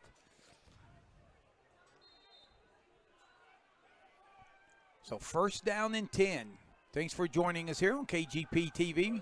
Newhart's got time, and that pass nearly intercepted. As that was Miley who undercut the route there and nearly had the pick. Yeah, it was a nice job by Miley, but I'm not sure where Nick was throwing that ball. That wasn't anywhere close to a receiver. I'm not sure if he was throwing that away or a receiver ran the wrong route, but that wasn't within 10 yards of a receiver, I don't think. So it'll be second down and 10. The ball at the 49-yard line. Here's a handoff to Perry. as he will run through a tackle and get over the 45 to the 44. Yeah, really nice run again by Perry. Ran hard off tackle, turned it up, made a really nice run and a nice tackle that time by number 3, Weston Miley, okay, on that tackle. And I think he might have took the brunt of that, but sometimes that's all that matters is you bring him down.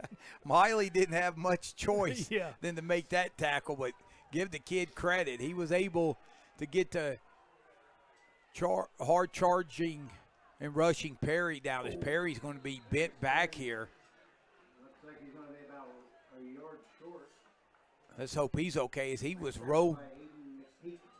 back as that was. Down in about 2. And Buckeye Trail looks like they're going to go for this. So 4th and 2, real nice tackle that time by Aiden McPeak. All right, come up, and a whole host of other Shenandoah Zeps stuffed him in there pretty good on the inside that time. Now remember, the Zeps, they have scored their last 2 possessions. And a 4th and 2 for the Warriors. And Newhart should have it, as he had to get to the 41. He gets to the 40. That was nice penetration defensively by Caden Rucker, and he's a freshman. It was a good For the run, Zaps. good run inside, a good tough run inside. Shenandoah standing tough though. They're not going to make it easy on Buckeye Trail running the ball. Trail is going to have to complete some passes eventually to probably open this thing up, because Shenandoah just keeps creeping in tighter and tighter, which you should if you're just running the ball right at you.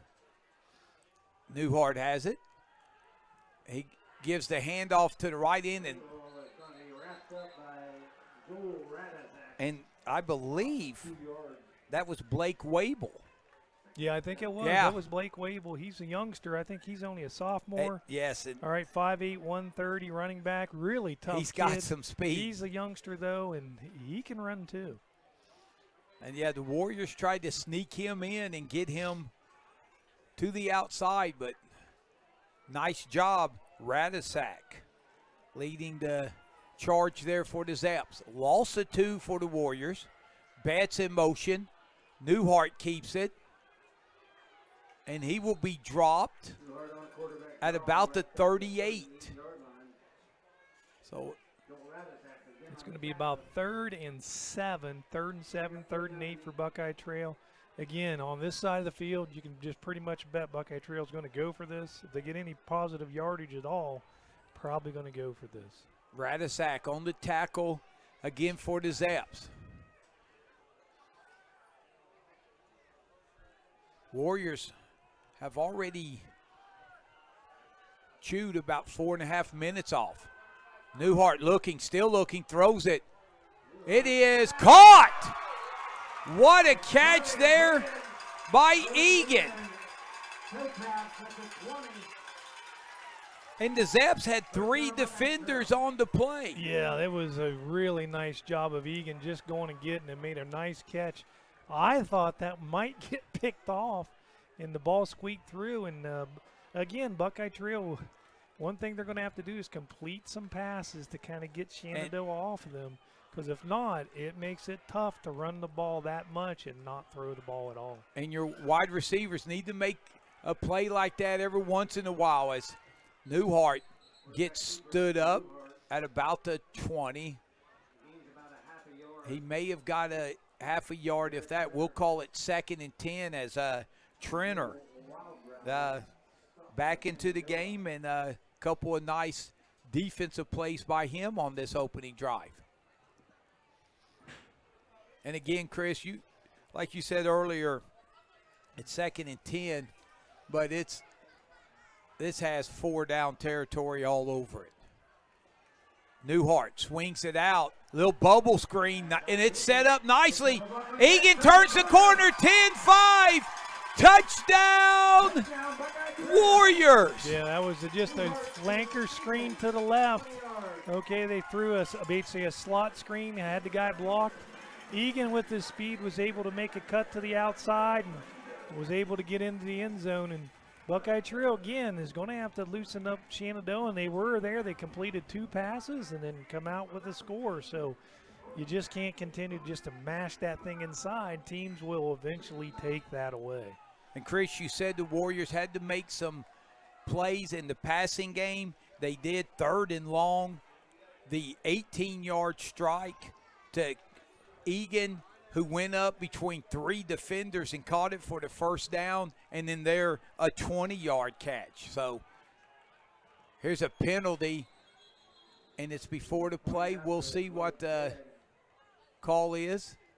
Illegal formation or substitution. I couldn't He said get to call formation. I'm not sure what the illegal formation was, but So now the Warriors, not sure.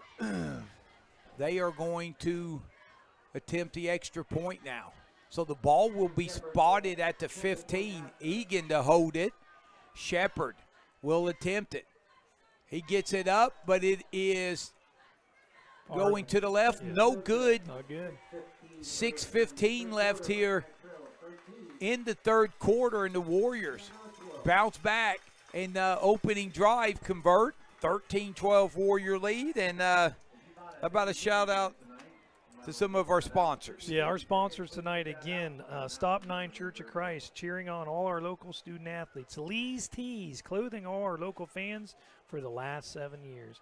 360 Burgers, serving farm to table burgers with local ingredients to all football fans in the area. Southeastern Equipment, proud sponsors of the Warriors and all our local area teams.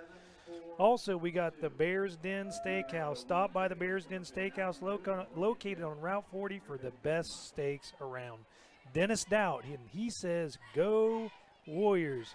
Southeastern Ohio Counseling Center provides mental health and addiction services to children, adolescent adults, wherever it is most convenient, home, community, or school setting. Located in downtown Old Washington.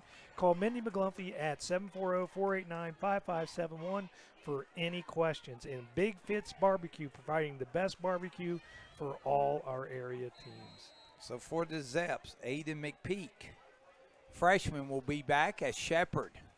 We'll get ready to kick. Now, Warriors kind of got an onside kick to start the game, and they squibbed it. Here's a one that will be caught at about the 33.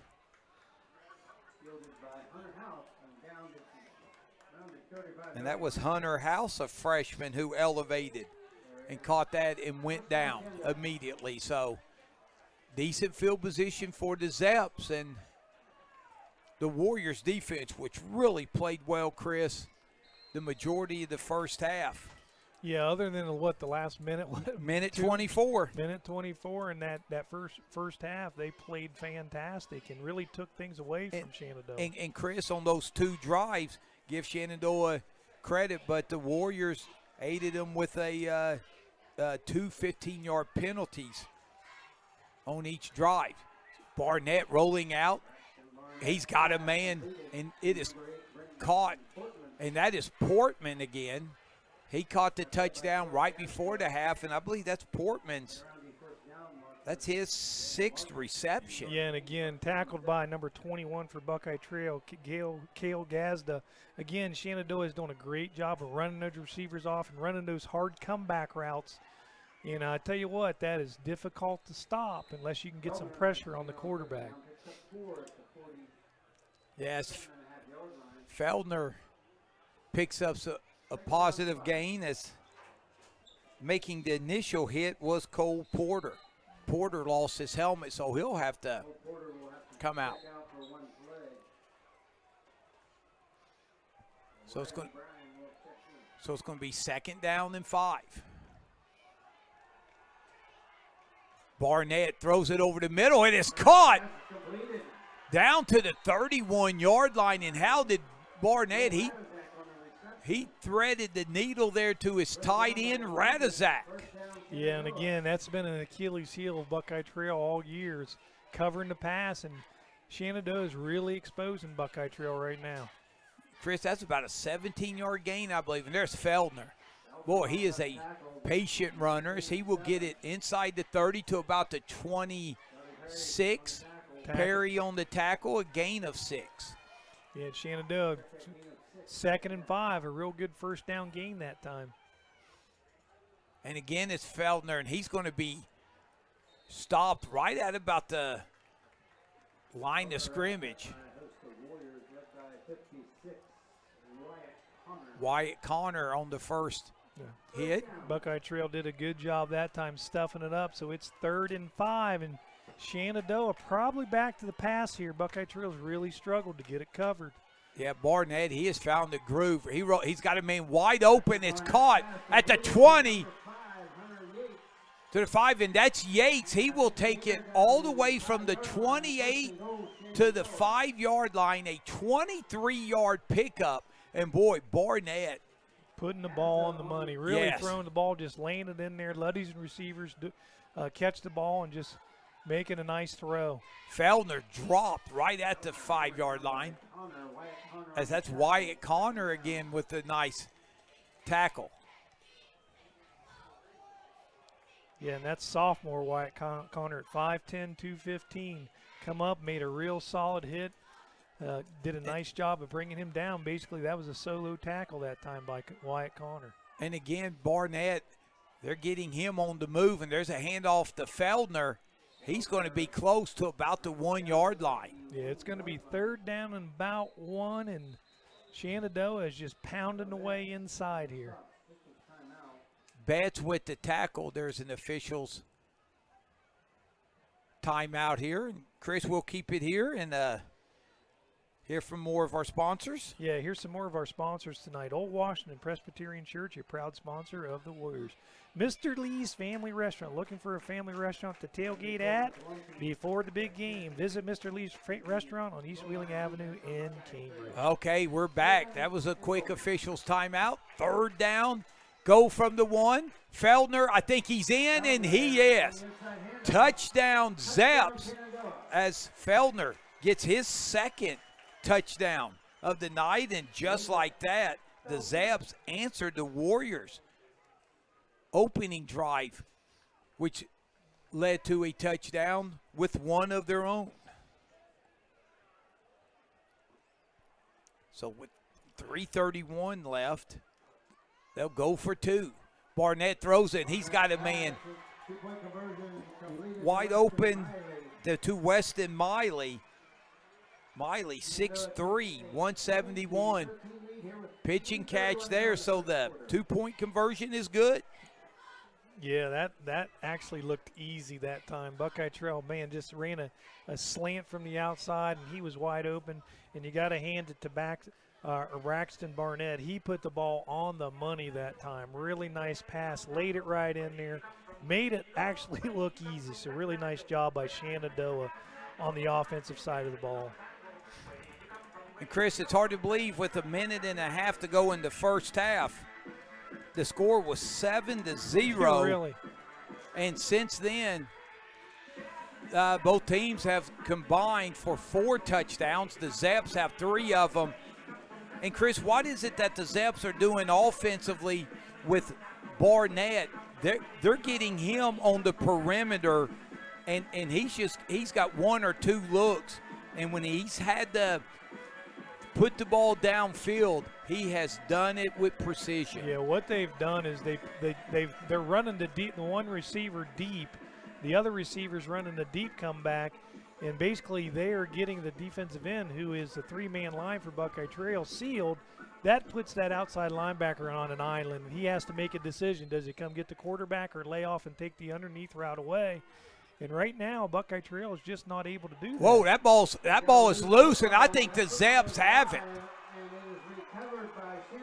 Yeah, that was an onside kick, and Buckeye Trail actually got away from it. It went 10 yards, and they had guys running away from the ball. Yeah, Chris, I think it was just a squib kick and you're right. The Warriors, a little confusion there, and it gives the ball right back to the Zeps. Yeah, our sponsors tonight again, we are very blessed to have these. We got Darcy A. Wakefield, Dentistry of Orthodontist. Want to show off a beautiful smile after a big Warrior win? Darcy Wakefield can take care of any dentistry or orthodontics needs that you have. So the Zeps, another turnover for the Warriors, and that has hurt them just as much as the penalties have. So 1st and 10, and it's Feldner and he'll get to about the 36-yard line. Perry on the tackle for Trail, and they're going to catch the Warriors with too many men on the field. Yeah, another sponsor we have tonight, Cambridge Realty and Investments, LLC. Brenda Pontius is a proud sponsor of all Warriors student-athletes and FCA. Call Brenda at 740-680-6733. She'll sell you anything. And Chris, the Warriors, they have played a lot of guys on the defensive side of the football, and they've done a good job getting on and off the field, but that time the Zeps caught him, and it gives them a first down, and Feldner's dropped for about a 2-yard gain. Yeah, Buckeye Trail just looks a little bit out of sorts. I mean, at times disorganized, and it's really hurt them, especially trying to get people on and off, and they just look a little confused. And that was Morris on the tackle for the Warriors. Throw incomplete. Intended for Portman. Charlie Perry was able to get some pressure that time on the quarterback, which didn't allow him really to set his feet and make a better throw. He had a receiver open. He just slightly overthrew him. So that was a good job by the Buckeye Trail defense. Yeah, that was Gazda in coverage. So now 3rd and 8. Rolling to his right. He throws. He's got a man open, and that's going to be another first down. And that is Portman.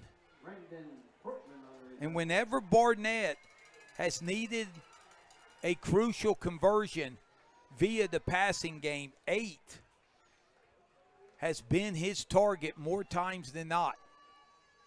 Feldner has it. He makes 2 guys miss. Can he turn the corner? And he is dropped at about the 11, a gain of 7. Yeah, Shenandoah is just basically doing whatever they want right now. They're throwing the ball well on the perimeter, running the ball well inside. Buckeye Trail, man, they're really getting gassed defensively. I tell you, Feldner, he's so patient running the football. As he makes it, gets it to about the 6, that should be a first down. Another tackle by Charlie Perry. And this hurry-up offense by Shenandoah is really hurting Buckeye Trail defensively. They just look like they're gassed. Feldner again, and he's going to be dropped at about the 5-yard line. Inside a minute 40, this has been a quick tackled that time by number 74 for Buckeye Trail, Ty McGlumphy, and number 7, Charlie Perry, in on another big play.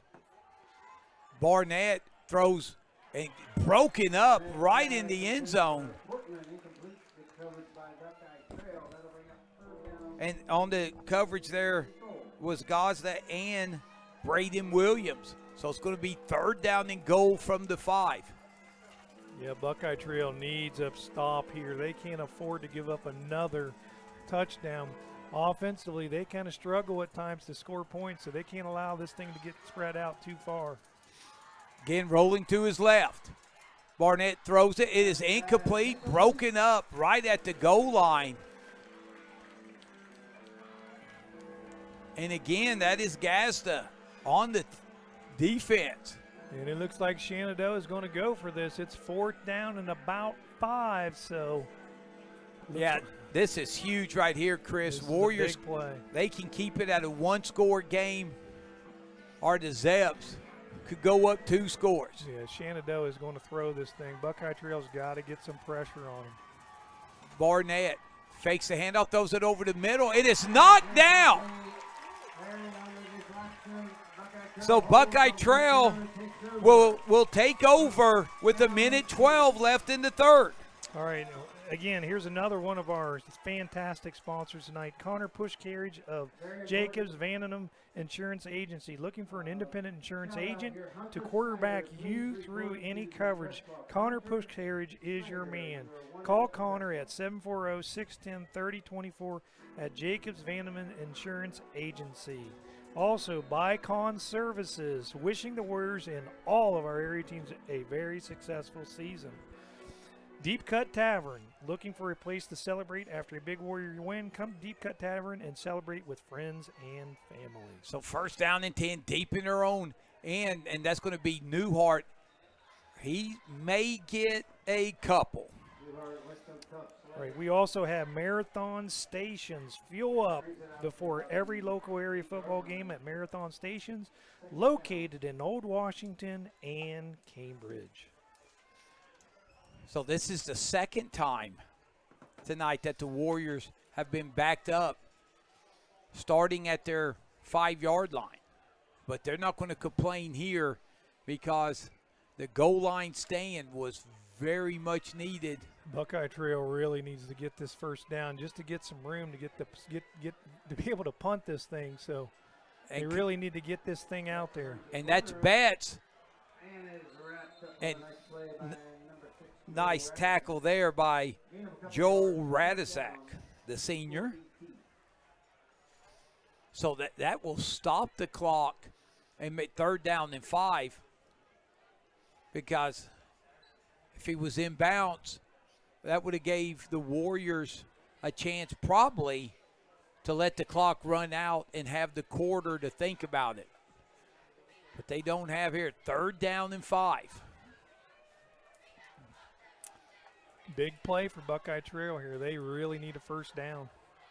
And the Zaps, boy, would they have excellent field position. Newhart, he throws it, is intercepted at the 30 as the ball was slightly underthrown. And I believe that was Portman on the interception. I think it was Egan, the intended receiver, and Newhart had him just underthrew him just a little. He had him open. He just underthrew it. Man, and Egan had him. He had him beat deep, and just that ball was well underthrow. Just not a good pass by Nick Newhart that time. But, you know, in high school football, sometimes that happens. Really good job, though, by the Shenandoah defense. The play was there to be made, and they made the play. So now it's going to be 1st down and 10 at the 30. Pistol formation. Barnett fakes it. He's going up top to Portman. And in and out of his hands, broken up by Gasta. And boy, has Gasta been busy. You know what I'm more impressed with is anything. Yates put that ball right where it needed to be. And it was just a great play by Cale Gazda. All right, to be able to go. I mean, Braxton Barnett put that ball right where it needed to be. It was a great pass. It was just really good defense that time. And he's by looking. The Buckeye Trail corner. Barnett's going to keep it. And he's still on his feet as he's going to churn for a 1st down. And I tell you, Barnett hasn't ran the ball much at all tonight. That may be his 2nd time, I think, but he gets a big 1st down to the Warrior 18. 3 in the books here from Old Washington as Shenandoah leads 20-13. We'll take a timeout and come back for exciting 4th quarter action.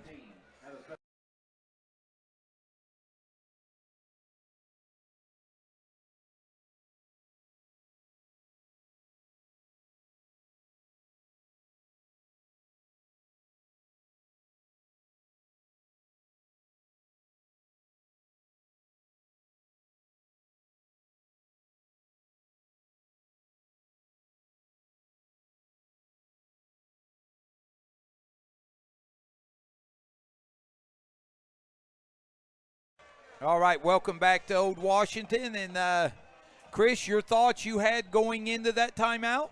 Well, I tell you what, Buckeye Trails really had some opportunities in the passing game and just hasn't been able to execute. They really had some receivers open, weren't able to make those plays, and Shenandoah has. Shenandoah has done a good job of mixing it up. When the receivers are open, they've been basically throwing really nice passes in there, giving the receivers opportunity to catch the ball. And really, right now, that's the difference in this game. Shenandoah has just done a better job of executing. Buckeye Trail just has not. And wow, Feldner takes some contact as he gets to the 10, about a gain of 6, as I believe that was Cohen Egan on the tackle, as the Warriors have a man down. And, Chris, it looks like a cramp. Yeah, I think he cramped up. Looks like I don't think that's Cohen. Pretty sure. No, it was Egan on the tackle, yeah. Okay, that was Jansen. I think that's Jansen Alloway who's down, and they're stretching him out. Yeah, pretty sure that he's got a pretty good cramp going on. That was nice of the Zep sideline to jump in and start working on the cramp. So it's going to be 2nd down and 3. And, Chris, Shenandoah, they haven't attempted any extra points or anything. You got to think, they're going to look to stick it in the end zone, and the Warriors are going to have to come up with another red zone stop. They stopped the Zeps the last drive, 1st and goal from inside the 5. But yeah, Buckeye Trail's been on defense a whole bunch since basically that first quarter, really. I mean, they've been pretty much on their heels, and Shenandoah has just been attacking them. Like I said, they've really mixed it up well, running the ball inside, running the ball outside some, completing passes. I'm really, really impressed with Braxton Barnett. He has really threw the ball well tonight. Even when they weren't completed, they were really nice passes thrown where they needed to be. Buckeye Trail's made some pretty good defensive plays knocking the ball down, but, man, I tell you what, he's really done a nice job for Shenandoah tonight. So Alloway's up and has made his way to the Warrior sideline. 2nd down and 3. And it's going to be Barnett who keeps it, and he's going to lose a yard or 2. That tackle was made that time by Blake Wable, 5'9", 160-pound freshman. I tell you what, he's an aggressive young kid, though. Really did a nice job that one-on-one on the outside and made a really nice tackle. Yeah, the freshman Barnett taken down by the sophomore Wable. So 3rd down and 5. He's throwing. It is caught right at about the 3-yard line. That'll be a 1st down. And that is Portman with the catch. And again, Portman, he has been the security blanket all night. And this is going to be a 5-yard penalty as the Zaps move early. But again, Chris, Portman, what a game this kid has had. The ball well, but again, you got to hand it to Braxton Barnett, a freshman playing quarterback, and he put that ball on the money again. An outstanding pass, basically right in the numbers. Really nice job by Braxton Barnett. Just played to put that ball right where it needed to be. And that's Feldner. Newhart with the tackle. Feldner takes it, and Feldner's going to sleep good tonight. He has been the workhorse. He's been a workhorse, no doubt about it. 2nd down and goal from the 8. Barnett rolling, still. He throws it late, and it's caught at about the 2-yard line. Yeah, and that time again, that was this little playground. The pass wasn't there. Receiver broke to the outside and then cut it back in hard, back to the inside. And Braxton Barnett stuck with him and found and got that ball to him, made a really nice play. Yeah, that was Miley on the catch as Feldner gets hit immediately, and he's going to be stopped short. Nick Newhart in on the tackle along with Noah Betts. Yeah, it's going to be 4th and about, 1 yard line, one yard to go here. And, boy, I tell you what, if they don't roll this time, I'll be surprised. That's what's really killed Buckeye Trail tonight. They have not been able to contain the pass, especially when they get on the perimeter. Even when they're initially covered, Braxton Barnett has done such a good job of creating a little space and giving the receivers time to get open on a secondary route, and has been able to deliver the ball on the money. Chris, a good call as the Zaps. They're going to take a timeout. And we'll keep it here. And you're right, Barnett, when he gets on the perimeter down near the goal line, he looks like he's going to run the football. And you step up to take him down, then he makes the little quick pass. So a big 4th down 1, and we'll give a final shout out to our sponsors here for the fourth quarter. Okay, here we go. We got Stop 9 Church of Christ cheering on all of our local student athletes. Lee's Tees, clothing our local fans for the last 7 years. 360 Burgers, serving farm-to-table burgers with local ingredients to all football fans in the area. Southeastern Equipment, proud sponsors of the Warriors and all our local area teams. All right, and Chris, so Buckeye Trail defensively, do you think you pretty much have to sell out, or what? It's just tough because Feldner, you know, the Zaps, they have so many weapons. Oh, man, you almost think you got to bring pressure from the outside, but I don't know. If they run it inside and Buckeye Trail brings pressure to the outside, it's a no doubt. And I think they might just run it this time on the interior. That's what they did the last time down here and just busted it inside on Buckeye Trail. So we'll see what they do. 4th down from the 1. It's Feldner, and I think he got in. He's in. Yes. He didn't get in by much, but he got in, and you called it. Yeah. And there it is, trusting a lot of people for Shenandoah think it's the strength of their team, and that's the offensive line. They have given Barnett, since the first quarter, they've given him time to throw the football, and they've also opened up some running lanes for Feldner. So the Zaps punch it in, and they are up by 2 scores, 2-point conversion, and it is caught. And that is yeah, that was number 5 on the Yates. reception that time, Hunter Yates. And again, the coverage wasn't too bad. It was just a very good pass, and the receiver did a good job of walling off the defender and was able to make the play. And you have to give it to the Shenandoah receivers. When the ball is in their area and they got a chance to catch the ball, they have caught it tonight, did a really nice job of that, and their quarterback has played outstanding tonight too. Yeah, I cannot think of a pass that I don't think the Zaps have dropped a pass. And I cannot, other than the one where he caught it and he got hit and knocked it loose right off the very first play of the game. But that wasn't a drop. No, I mean, he got nailed on that. So that was, again, Shenandoah has just executed offensively.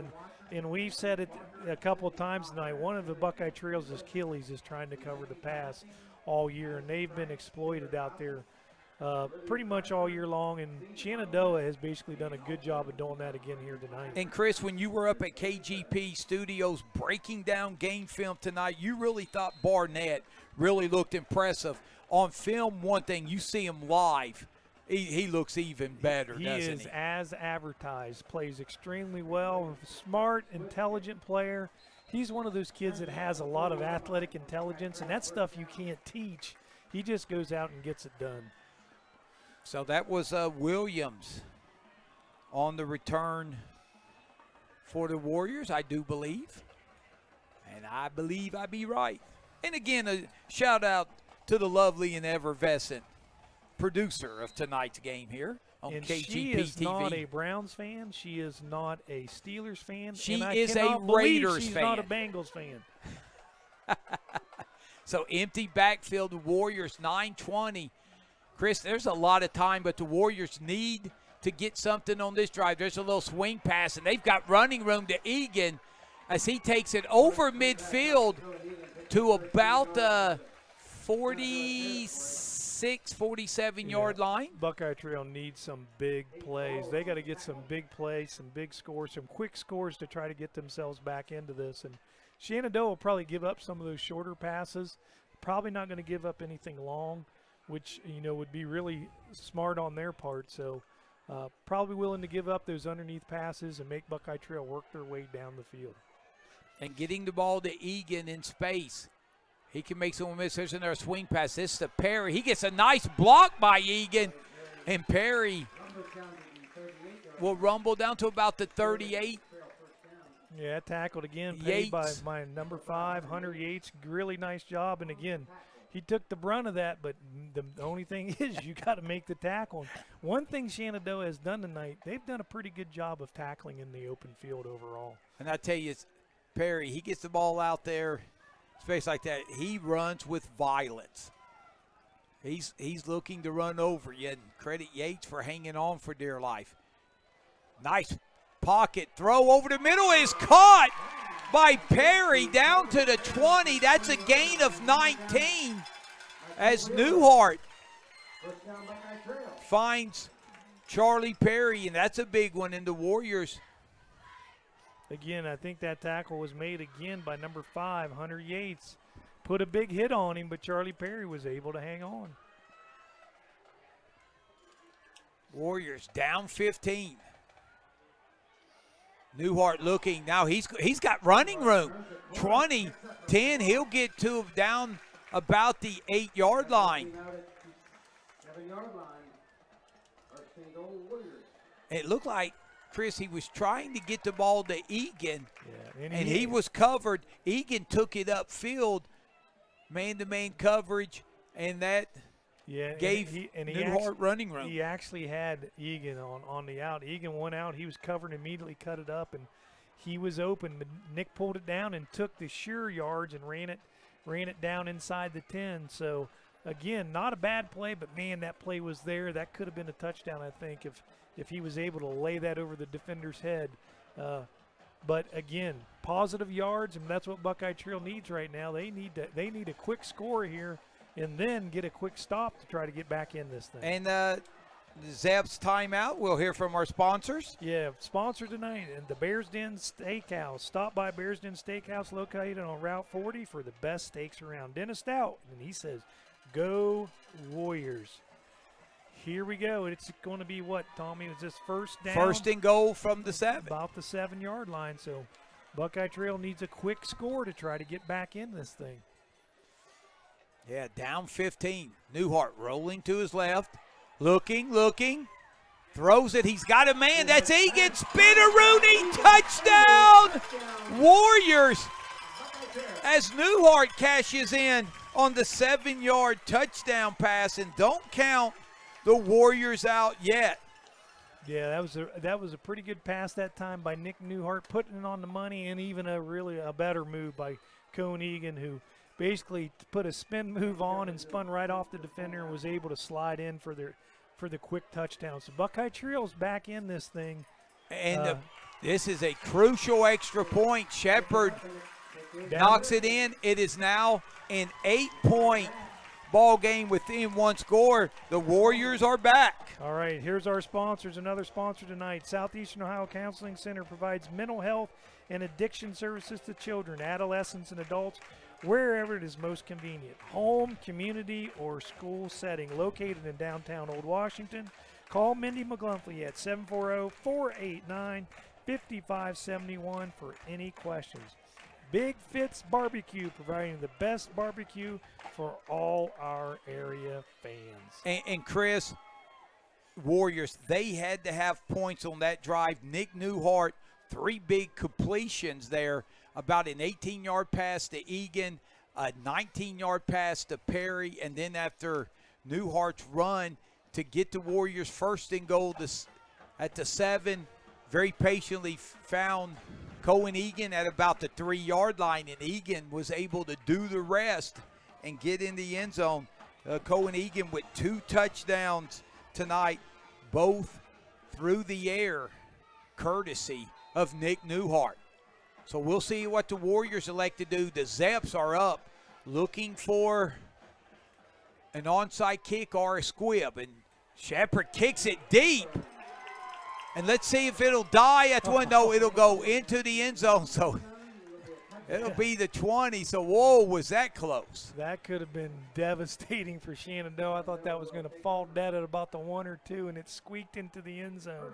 So, again, a really nice kickoff by Buckeye Trail that time. All right, this is a big defensive stand right here for Buckeye Trail. They need a 3 and out very bad. So we'll see how the Zeps look to attack this Warrior defense. Sponsors tonight, Old Washington Presbyterian Church, a proud sponsor of the Warriors. Mr. Lee's Family Restaurant. Looking for a family restaurant to tailgate at before the big game? Visit Mr. Lee's Family Restaurant on East Wheeling Avenue in Cambridge. So 1st and 10 for the Zaps. Thanks for joining us here on KGP TV. It has been everything advertised. Feldner, he's going to lose maybe a yard or two. Egan, the first one to come in to make the initial contact, and then Nick Newhart cleaned it up after that. So now, second down to Chris. Remember, the Warriors need a stop, a touchdown, and a 2-point conversion. Barnett throws it out. It's caught, but what the tackle there by Gasta at about the 18, and that was Portman.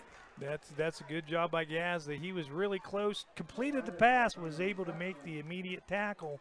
Okay, and that's what Buckeye Trail needed. It's 3rd and 10. This is a big play for Buckeye Trail and for Shenandoah. And the Warriors' last couple of drives, they're not giving up anything soft underneath, as they are really coming up in your face defense. And this should be a 5-yard penalty, I believe, on the Zaps. And the Zaps are backing up, so I think they think it's on them as well. Yes. So now it'll be 3rd and 15.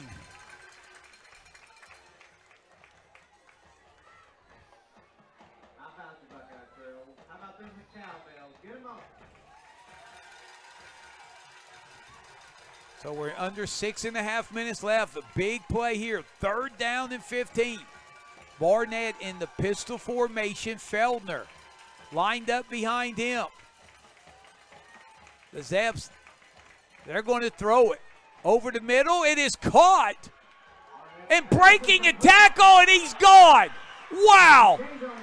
What a play by Hunter Yates, as he is going to take it all the way, an electrifying 85-yard touchdown strike. Wow. Wow, you're not a kid. And again, a really nice pass, that time by Braxton Barnett, putting it on the money, putting Buckeye Trail on their heels. And, man, he just made an excellent pass. Buckeye Trail come up, tried to make a big hit on the receiver, didn't bring him down, gave up the big play. 2-point conversion is no good. And, Chris, that's big. It makes it a 14 points, so 2 touchdowns, 2 extra point conversions. But, Chris, it looked like when Yates caught the ball and the initial hit by a couple of defenders, it looked like he was short of the first down. Yeah, he was about a yard or two short of that first down, but Buckeye Trail just wasn't able to make the short tackle and gave up the big play. And boy, I tell you, Yates, he showed some speed there, as yes, he when did. he spun out of there, you know, about that after that initial 10-yard sprint, you could tell he was gone. So what a heartbreaker there for the Warrior defense. 3rd and 15. And Barnett delivered a strike a few yards short of the first down marker, but again, you put it in your playmaker's hands, you make a guy miss, and next thing you know, it's 85 yards to the house. And you got to hand to the Shenandoah players tonight, though. When the big play opportunities have been there for them tonight, they have made the plays and just have done an outstanding job. Basically, especially after the first half, their offense looked pretty much non-existent the first half until about a minute 30 to go, and man, they have completely turned this game around. So fielding at about the 30, 40, this may come back. And that was Egan. But I think there may have been a hold.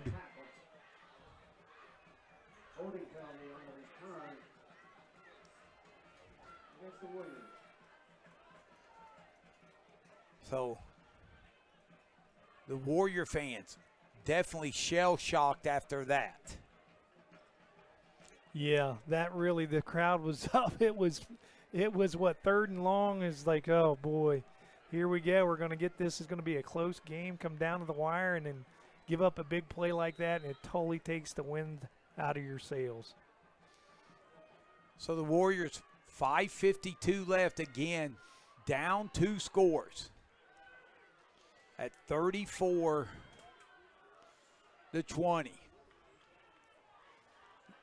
Newhart pass is batted down. Nice play by Garrett Trenner. Incomplete, second down. So that was Trenner who knocked the pass down. The Buckeye Trail call timeout there? I don't know. They're looking. I don't know why you would. They want the clock reset. Oh, okay. I thought they said they called timeout. It's like, I'm not sure on an incomplete pass why you would do that. Yeah, they're resetting the clock from 5:39 to 5:44. And again, Buckeye Trail needs a quick score to try to get back in this thing. So here we go. Second down and 10. Second and 10, 3 receivers to the right. Newhart rolls that way, looks to come back left. And he has running room. 30, 35, he'll run out of bounds at the 37, and that's going to add 15 yards. Yeah, that was a shove in the back, and he was clearly out of bounds. Not a good play by Shenandoah defender there, and all that can do is hurt you and put you in a bad position. And, man, he was already out of bounds. Didn't really need to do that.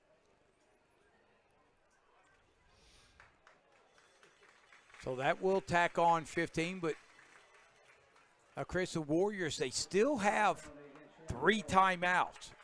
If they can get it in the end zone and not have to spin any of them, you have them on the other side. So first down and 10, that will take the ball in Zep territory at the 47. Again, 3 receivers to the right.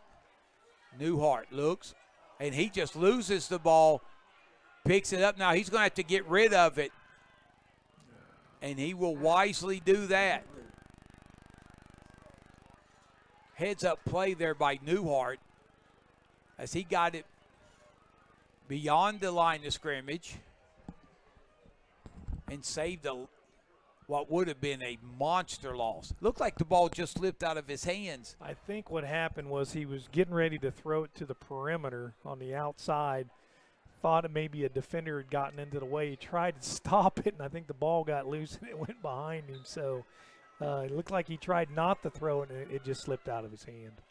So second and 10. Swing pass to Perry. Perry looks to get a block or two, and this is going to come back as he will get close to the first down, but they're going to have It's a block in the back on the perimeter. I'm pretty sure that time the defender did a nice job of slipping by the receiver on the outside, and the receiver come up and kind of give him a push in the back, and he got caught because it was definitely a push in the back. So the Warriors will lose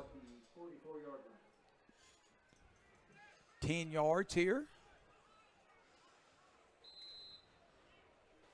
So it's going to be second down and 20. Alloway and Egan. And Gasta, the receivers to the left. Newhart drops back.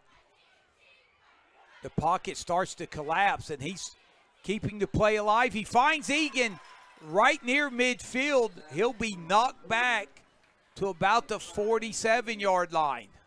Yeah, he got about about 4 or 5 yards out of that. Didn't look good at all, so was able to get something out of nothing. So, and Egan will hobble off. So it's going to be third and about, 15, 14 here. So Buckeye Trail calling a timeout, it looks like, to kind of talk this over. Obviously, they're going to have to use 2 plays here to try to get this. And, again, they need a quick score if they can to try to get back in this. Okay, we got some more sponsors tonight. First of all, Darcy Wakefield Family Dentistry and Orthodontist. Want to show off your beautiful smile after a big Warrior win? Darcy Wakefield can take care of any dentistry or orthodontics needs that you have. Cambridge Realty and Investments, LLC. Brenda Pontius is a proud supporter of all Warrior student athletes and FCA. Call Brenda at 740-680-6733. she'll sell you anything. And Connor Pushcarriage of Jacobs Vandenham Insurance Agency, looking for an independent insurance agent to quarterback you through any coverage.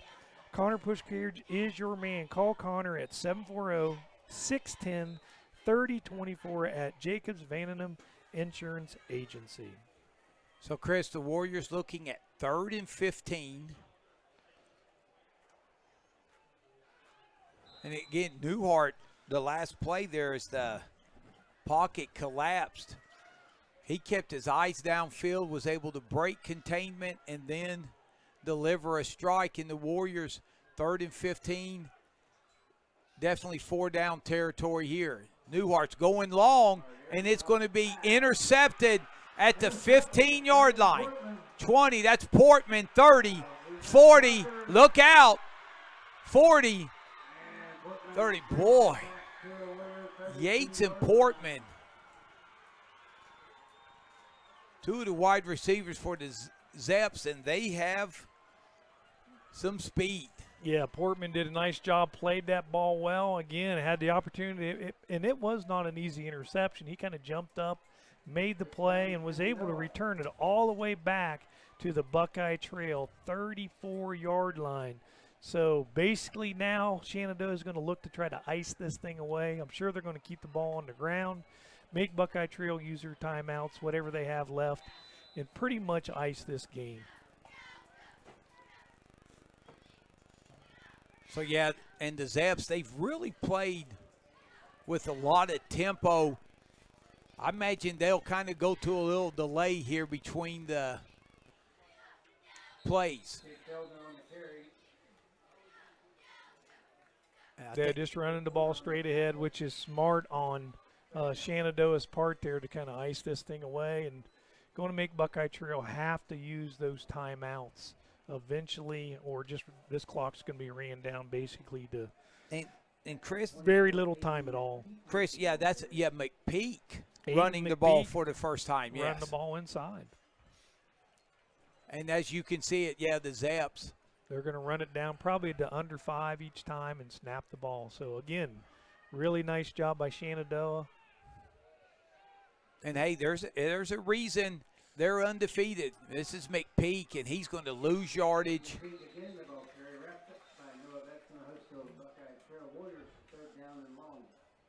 Betts, one of the initial tacklers there. And Jackson Hess. So the timeout is called. And Chris will finish out our last 3 sponsors.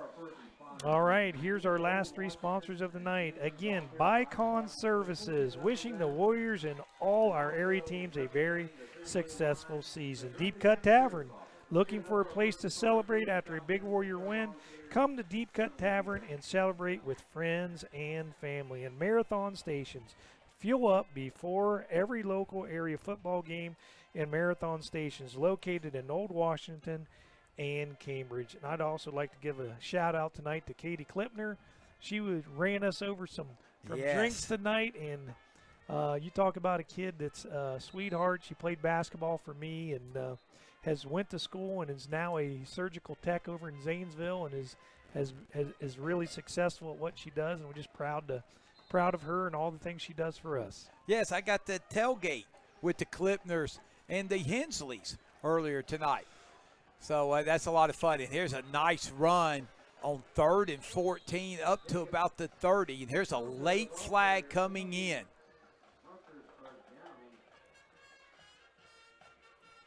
And that was Feldner on the carry. And that, I believe that's Hall who's down, and hopefully it's a cramp. I'll tell you what, we'll step aside and take a quick timeout and be back in about 30 seconds.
All right, we're back as Warrior senior Bryce Hall was the injured player, and he has come off the field. And Chris, and on that 3rd and 15 run there by Feldner, that was his for the first down. He needed 15. He got 15. That was his 25th carry for 84 yards. Yeah, he's carried the load for Shenandoah tonight. Had some really tough runs, especially inside. It's taken a pounding, but what that does is it softens that defense up on the outside because they have to commit so much to the inside. And it allows Shenandoah to be successful either on running the outside or throwing to the outside. So, again, really nice job by Felder tonight. And this is going, I don't think that was Feldner. Let's see, as he's going to lose yardage back to the 19 as the Warriors that will. That was number 23, and that was Tate Duvall, I think. All right. So Duvall, he's a freshman. Reset the game clock to 2:40. So they're going to set the game clock back to 2:48. And if that was a timeout by Trail, was that their last one? It looks like it's. Well, see, the last one may have been an injury timeout. I thought the Warriors. The board over there says one left, so I think they have one left. Okay. So, Chris, I tell you, Warriors, they did a lot of nice things well tonight, but you got to give the Shenandoah Zeps a lot of credit. Shenandoah basically got punched in the mouth early and responded and basically was able to get up off the deck and basically come back and they take control of this game and eventually, and they're going to win this game tonight because, mentally they got through the tough times and weathered the storm early and now has played extremely well. So this is Barnett as he's going to be taken out of bounds by Travis Dodd at about the 10-yard line. So yeah, that was just a broken play in the backfield, and he turned that into a pretty sizable gain for Shenandoah just because he's a pretty good athlete and was able to create something out of nothing. And, Chris, we mentioned Shenandoah. They will stay undefeated. They'll move to 4-0, a team going into tonight that was undefeated, the Cambridge Bobcats. As that's Ethan Cutlip, as he will get to about the 10-yard line on 3rd down. And I think pretty sure that's the great Luke Cutlip's son who played at Buckeye Trail. Ooh. And Luke Cutlip was our outstanding defensive lineman for Buckeye Trail back in the day. All right. But we mentioned Cambridge coming into tonight undefeated. They will drop their first game as they went to Indian Valley, and it's Indian Valley up 38-7 in the 4th quarter. And we'll see if we can get a couple more. How did Bridgeport do tonight? We got Mrs. Ray, who teaches at our school. Her husband is the head coach at Bridgeport, and they had a big game tonight with do you remember who they were playing tonight? I just lost it. We are working feverishly on that. Weirton McDonough. It's 20-0. The Blue Dons. The Blue Dons are winning 20-0. Well, they figured that could be a tough one, and Weirton McDonough has a pretty good tradition up there in football, so it looks like it's not going to fare well tonight for Bridgeport. And, Chris, congratulations to the Meadowbrook Colts. They get their first win as they knock off Crooksville 13-0. That game was also seen on our KGP TV stations. That was D-Train, Darren McCullough, and Kyle Winland doing that game. So Meadowbrook gets their win, and we'll check Barnesville. Barnesville knocks off Shadyside 38-0. So the Rocks stay undefeated. Cutlip makes one guy miss, but he will be driven out of bounds at the 7 by Noah Betts Yeah, and and Wyatt Connor. Shady Side is putting some lumps on some people in the past few years, and I think people have got their eye on Shady Side this year, and they're going to try to put some lumps on them. They've gone through a long period of time being really good, and some of those teams that were taking lumps are probably going to put some out this year. So And congratulations to Barnesville. They got a really nice team. Harrison Central, who knocked off Trail in week 2 and was undefeated, they suffered their first loss tonight, 45-14 to Union Local. And then the last one we'll check will be the Redskins after this play. That's Braden Williams. He throws it up for Egan, and it is incomplete. Yates and Wheeler on the coverage. And Caldwell up 56-8 Who did they play on with? Monroe Central. Wow, that is surprising. Monroe Central's had such a great tradition down there, and I know they've taken some lumps, but dude, that's about as bad a score as I've ever heard for Monroe Central to get beat. Man, their tradition down there has been so good for so many years in football, and you know you can only be good for so long, and eventually it catches up to you.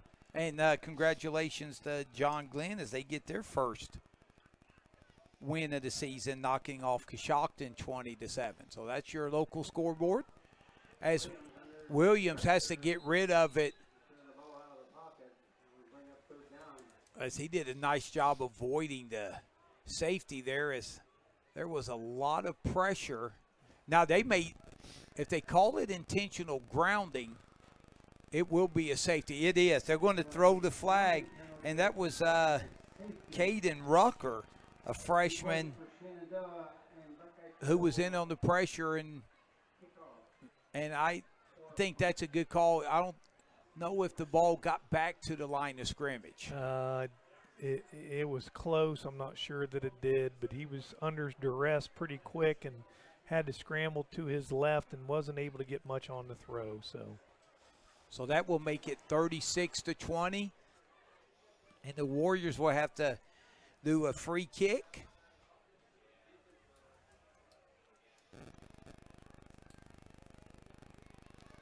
And then it will be Zepp's ball. I'll tell you what, we'll step aside and take a final 30-second timeout.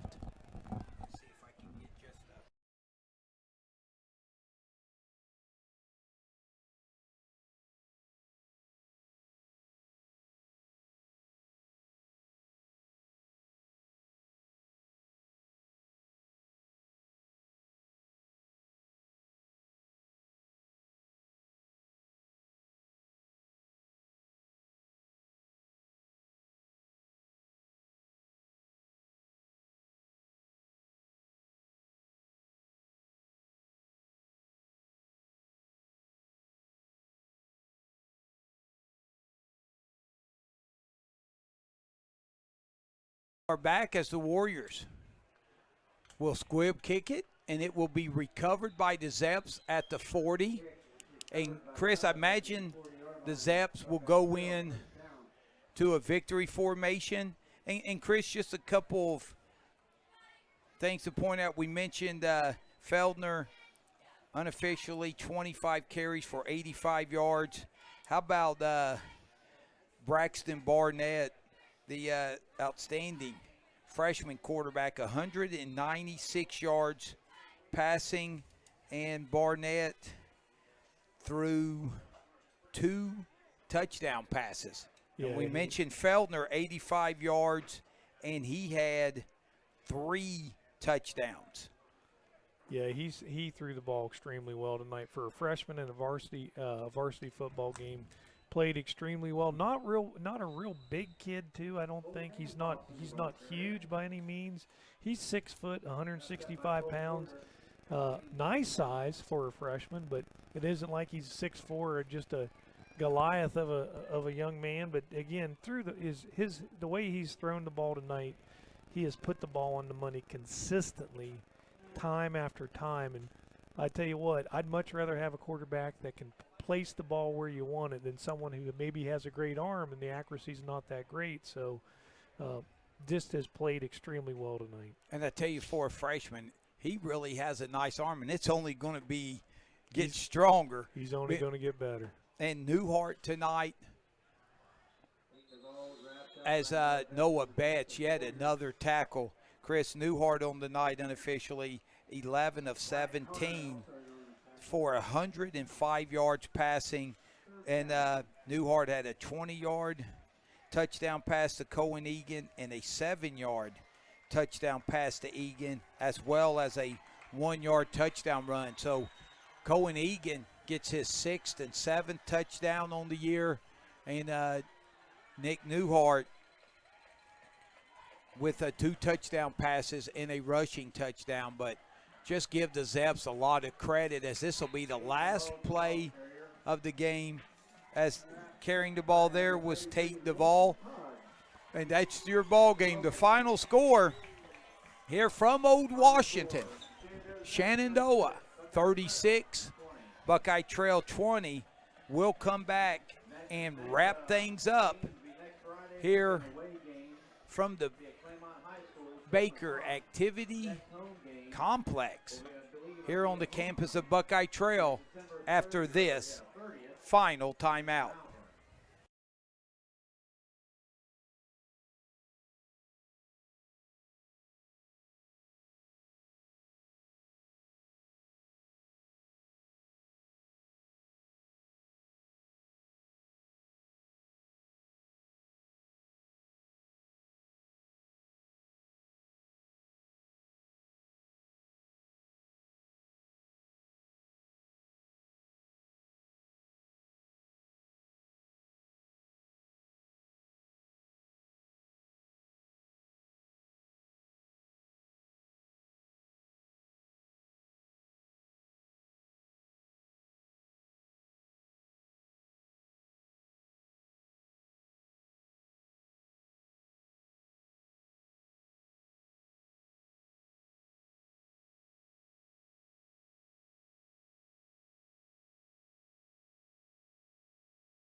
Welcome back to Old Washington.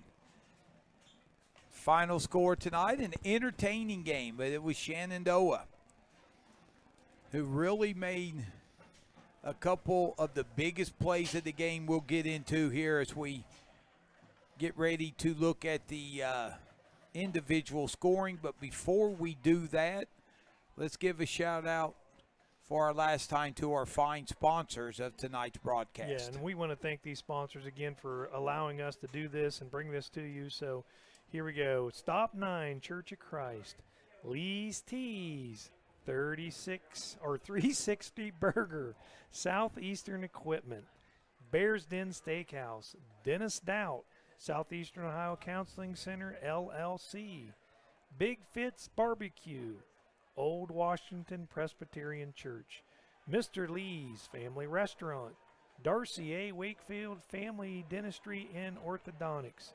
Cambridge Realty and Investments, LLC. Connor Pushcarriage of Jacobs Vandenham Insurance Agency. Bicon Deep Cut Tavern, and last but not least, Marathon Stations. Again, we thank you guys again for allowing us to bring you this here tonight. Without you, it would not be possible. All right, so we'll look at the scoring. After a scoreless first quarter, Buckeye Trail would get on the board first with 8:50 left in the second quarter, as Nick Newhart on first and goal from the 1 would take it in on the quarterback draw. The extra point by Shepard was good, and Buckeye Trail would lead 7-0. It would stay that way till the waning seconds of the first half, and then Shenandoah would strike twice in a minute 24. The first one was Jacob Feldner, an 8-yard touchdown run. The 2-point conversion was no good, and the Warriors would lead 7-6, but then the Zeps would force a turnover and then get it down to the 3-yard line with 4 seconds left, and it would be Barnett. Time for one play. He would roll out to his left, and he would find Portman. That would be a connection all night long. This one, a 3-yard touchdown pass. The 2-point conversion, again, was no good, and the Zaps, scoring on the last play of the first half, would go to the locker room, leading 12-7 over Buckeye Trail. The Warriors would take the opening kickoff of the second half and would get one of their better drives of the night, capped off at the 6:15 mark by a Nick Newhart 20-yard touchdown pass to Cohen Egan. The extra point was no good, and the Warriors would go back on top 13-12, but that would be the last lead the Warriors would have, as Shenandoah would get the ball and drive down, and it would be Jacob Feldner who would finish it off on a 1-yard touchdown run with 3:31 left in the third quarter. And then Barnett would find Miley for the 2-point conversion, and the Zaps would lead 20-13. And then it would be Feldner again, cashing in on a 1-yard touchdown run. Again, 2-point conversion successful, and the Zaps would go up 28-13. But the Warriors would again drive down the length of the field, and it would be Nick Newhart finding Cohen Egan on a 7-yard touchdown pass. The extra point was good, and the Warriors would get it to 28-20, and then maybe the biggest play of the game with about 7 minutes left. The Zaps backed up facing a 3rd down and 15 deep in their own territory. Barnett would hit Yates on a 13-yard pass completion. He would split a couple of Buckeye Trail defenders and then would take it 85 yards to the house. The 2-point conversion was no good, and the Zaps would be back up by 2 scores at 34-20. And then late in the game, the Zaps would tack on a safety in the waning seconds as they would force a intentional grounding in the end zone by Braden Williams, and that would make the final score 36-20. And Chris, when you look on the Buckeye Trail side, we talked about it, Nick Newhart, 2 touchdown passes, both Cohen Egan, one of 20 yards, one of 7. Newhart also with a 1-yard run, but Jacob Feldner, 25 carries, 85 yards unofficially, touchdown runs of 8, 1, and 1. So he has 3 touchdowns on the ground. And then Braxton Barnett, 3-yard touchdown pass to Portman. And then really the backbreaker, the 85-yard touchdown pass to Yates on 3rd down and 15, and that really ended the Warriors' chances right there. Yeah, Buckeye Trail, again, had their opportunities, especially defensively there to make the plays that were there to be made, and just weren't able to do that. And the big difference was Shenandoah, when they had plays to make tonight, they made the plays. And one thing just stands out in my mind was Braxton Barnett, a freshman quarterback who just played outstanding tonight, put the ball on the money just about every time tonight. I can't think of really one bad pass that he really threw tonight. Every time the play was there to be made, he made a nice pass, and then his receivers did an outstanding job tonight. Outstanding job just catching the football when the plays were there to be made. So overall, the quarterback and wide receivers is really what took this game from where it was, the wide open, really spread things out and gave them more opportunities. And Buckeye Trail has struggled all year long to cover the pass, and then they struggled again tonight to do that. Yeah, and Portman, the go-to receiver, he had about 9 or 10 catches, I believe, tonight. And the Zeps defensively, as they came up with, I believe, two fumble recoveries. And I think they had 3 interceptions, too. And 2 interceptions, maybe 4. 2 or 3. They would see 2 or 3. I can't remember if it was 2 or 3, but it was. I know Portman got 1, and I believe Yates got 1. And then the onside kick, or the kick not recovered by the Warriors, and then the fumble just before the half, and some penalties for Buckeye Trail that really hurt them and kept drives going. It really turned the game around, and Buckeye Trail lost the momentum and never did get it back. So you got to hand it to Shenandoah. Again, they got knocked in the mouth early, and Buckeye Trail kind of bludgeoned them early. And then after that, Shenandoah woke up, and then they were up to the challenge and got it done. And I think Trail's found some things offensively they can look to go to. Now Trail drops the 0-4, but Chris, they've got a chance, to get on a run here, hopefully, because the 4 teams they've played tonight. Let's see, that's 16 games. They're 15-1. Is that what? Oh, yeah, that's right. Miss Harrison Central lost tonight. So their opponents are combined 15-1, and that's just phenomenal. But great effort. And Chris, as we head out, we want to give a shout out to former Buckeye Trail Warrior legend, the one and only Franco Rome, who came back to accept the Kurt Kittle scholarship. And we know, me and you knew Kurt for a long time, and one of the most valued supporters Buckeye Trail has ever had. It was nice to see his daughter Amy. I didn't get on down there as well. I didn't get a chance to see who else was down there, but congratulations to Franco Rome on getting that. I would also like to mention too a shout out, and I know he's no longer with us, to Bill Starr, though. He was a big part of getting this Buckeye Trail program really pointed in the right direction and took us to the playoffs for the first time ever. And again, was always a huge supporter of Buckeye Trail football, and he's no longer with us. But, man, if he could see what we have here today, he would be extremely proud of the facilities that we have and just the overall atmosphere around here. So really want to shout out to Bill Starr and his lovely wife, Lori. Amen to that. Yeah, Bill.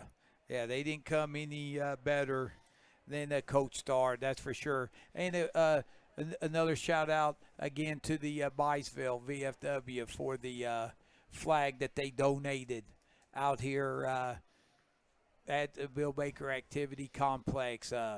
Very generous of them, and a spectacular flag. And again, speaking of our American flag, again, this Sunday, 9/11.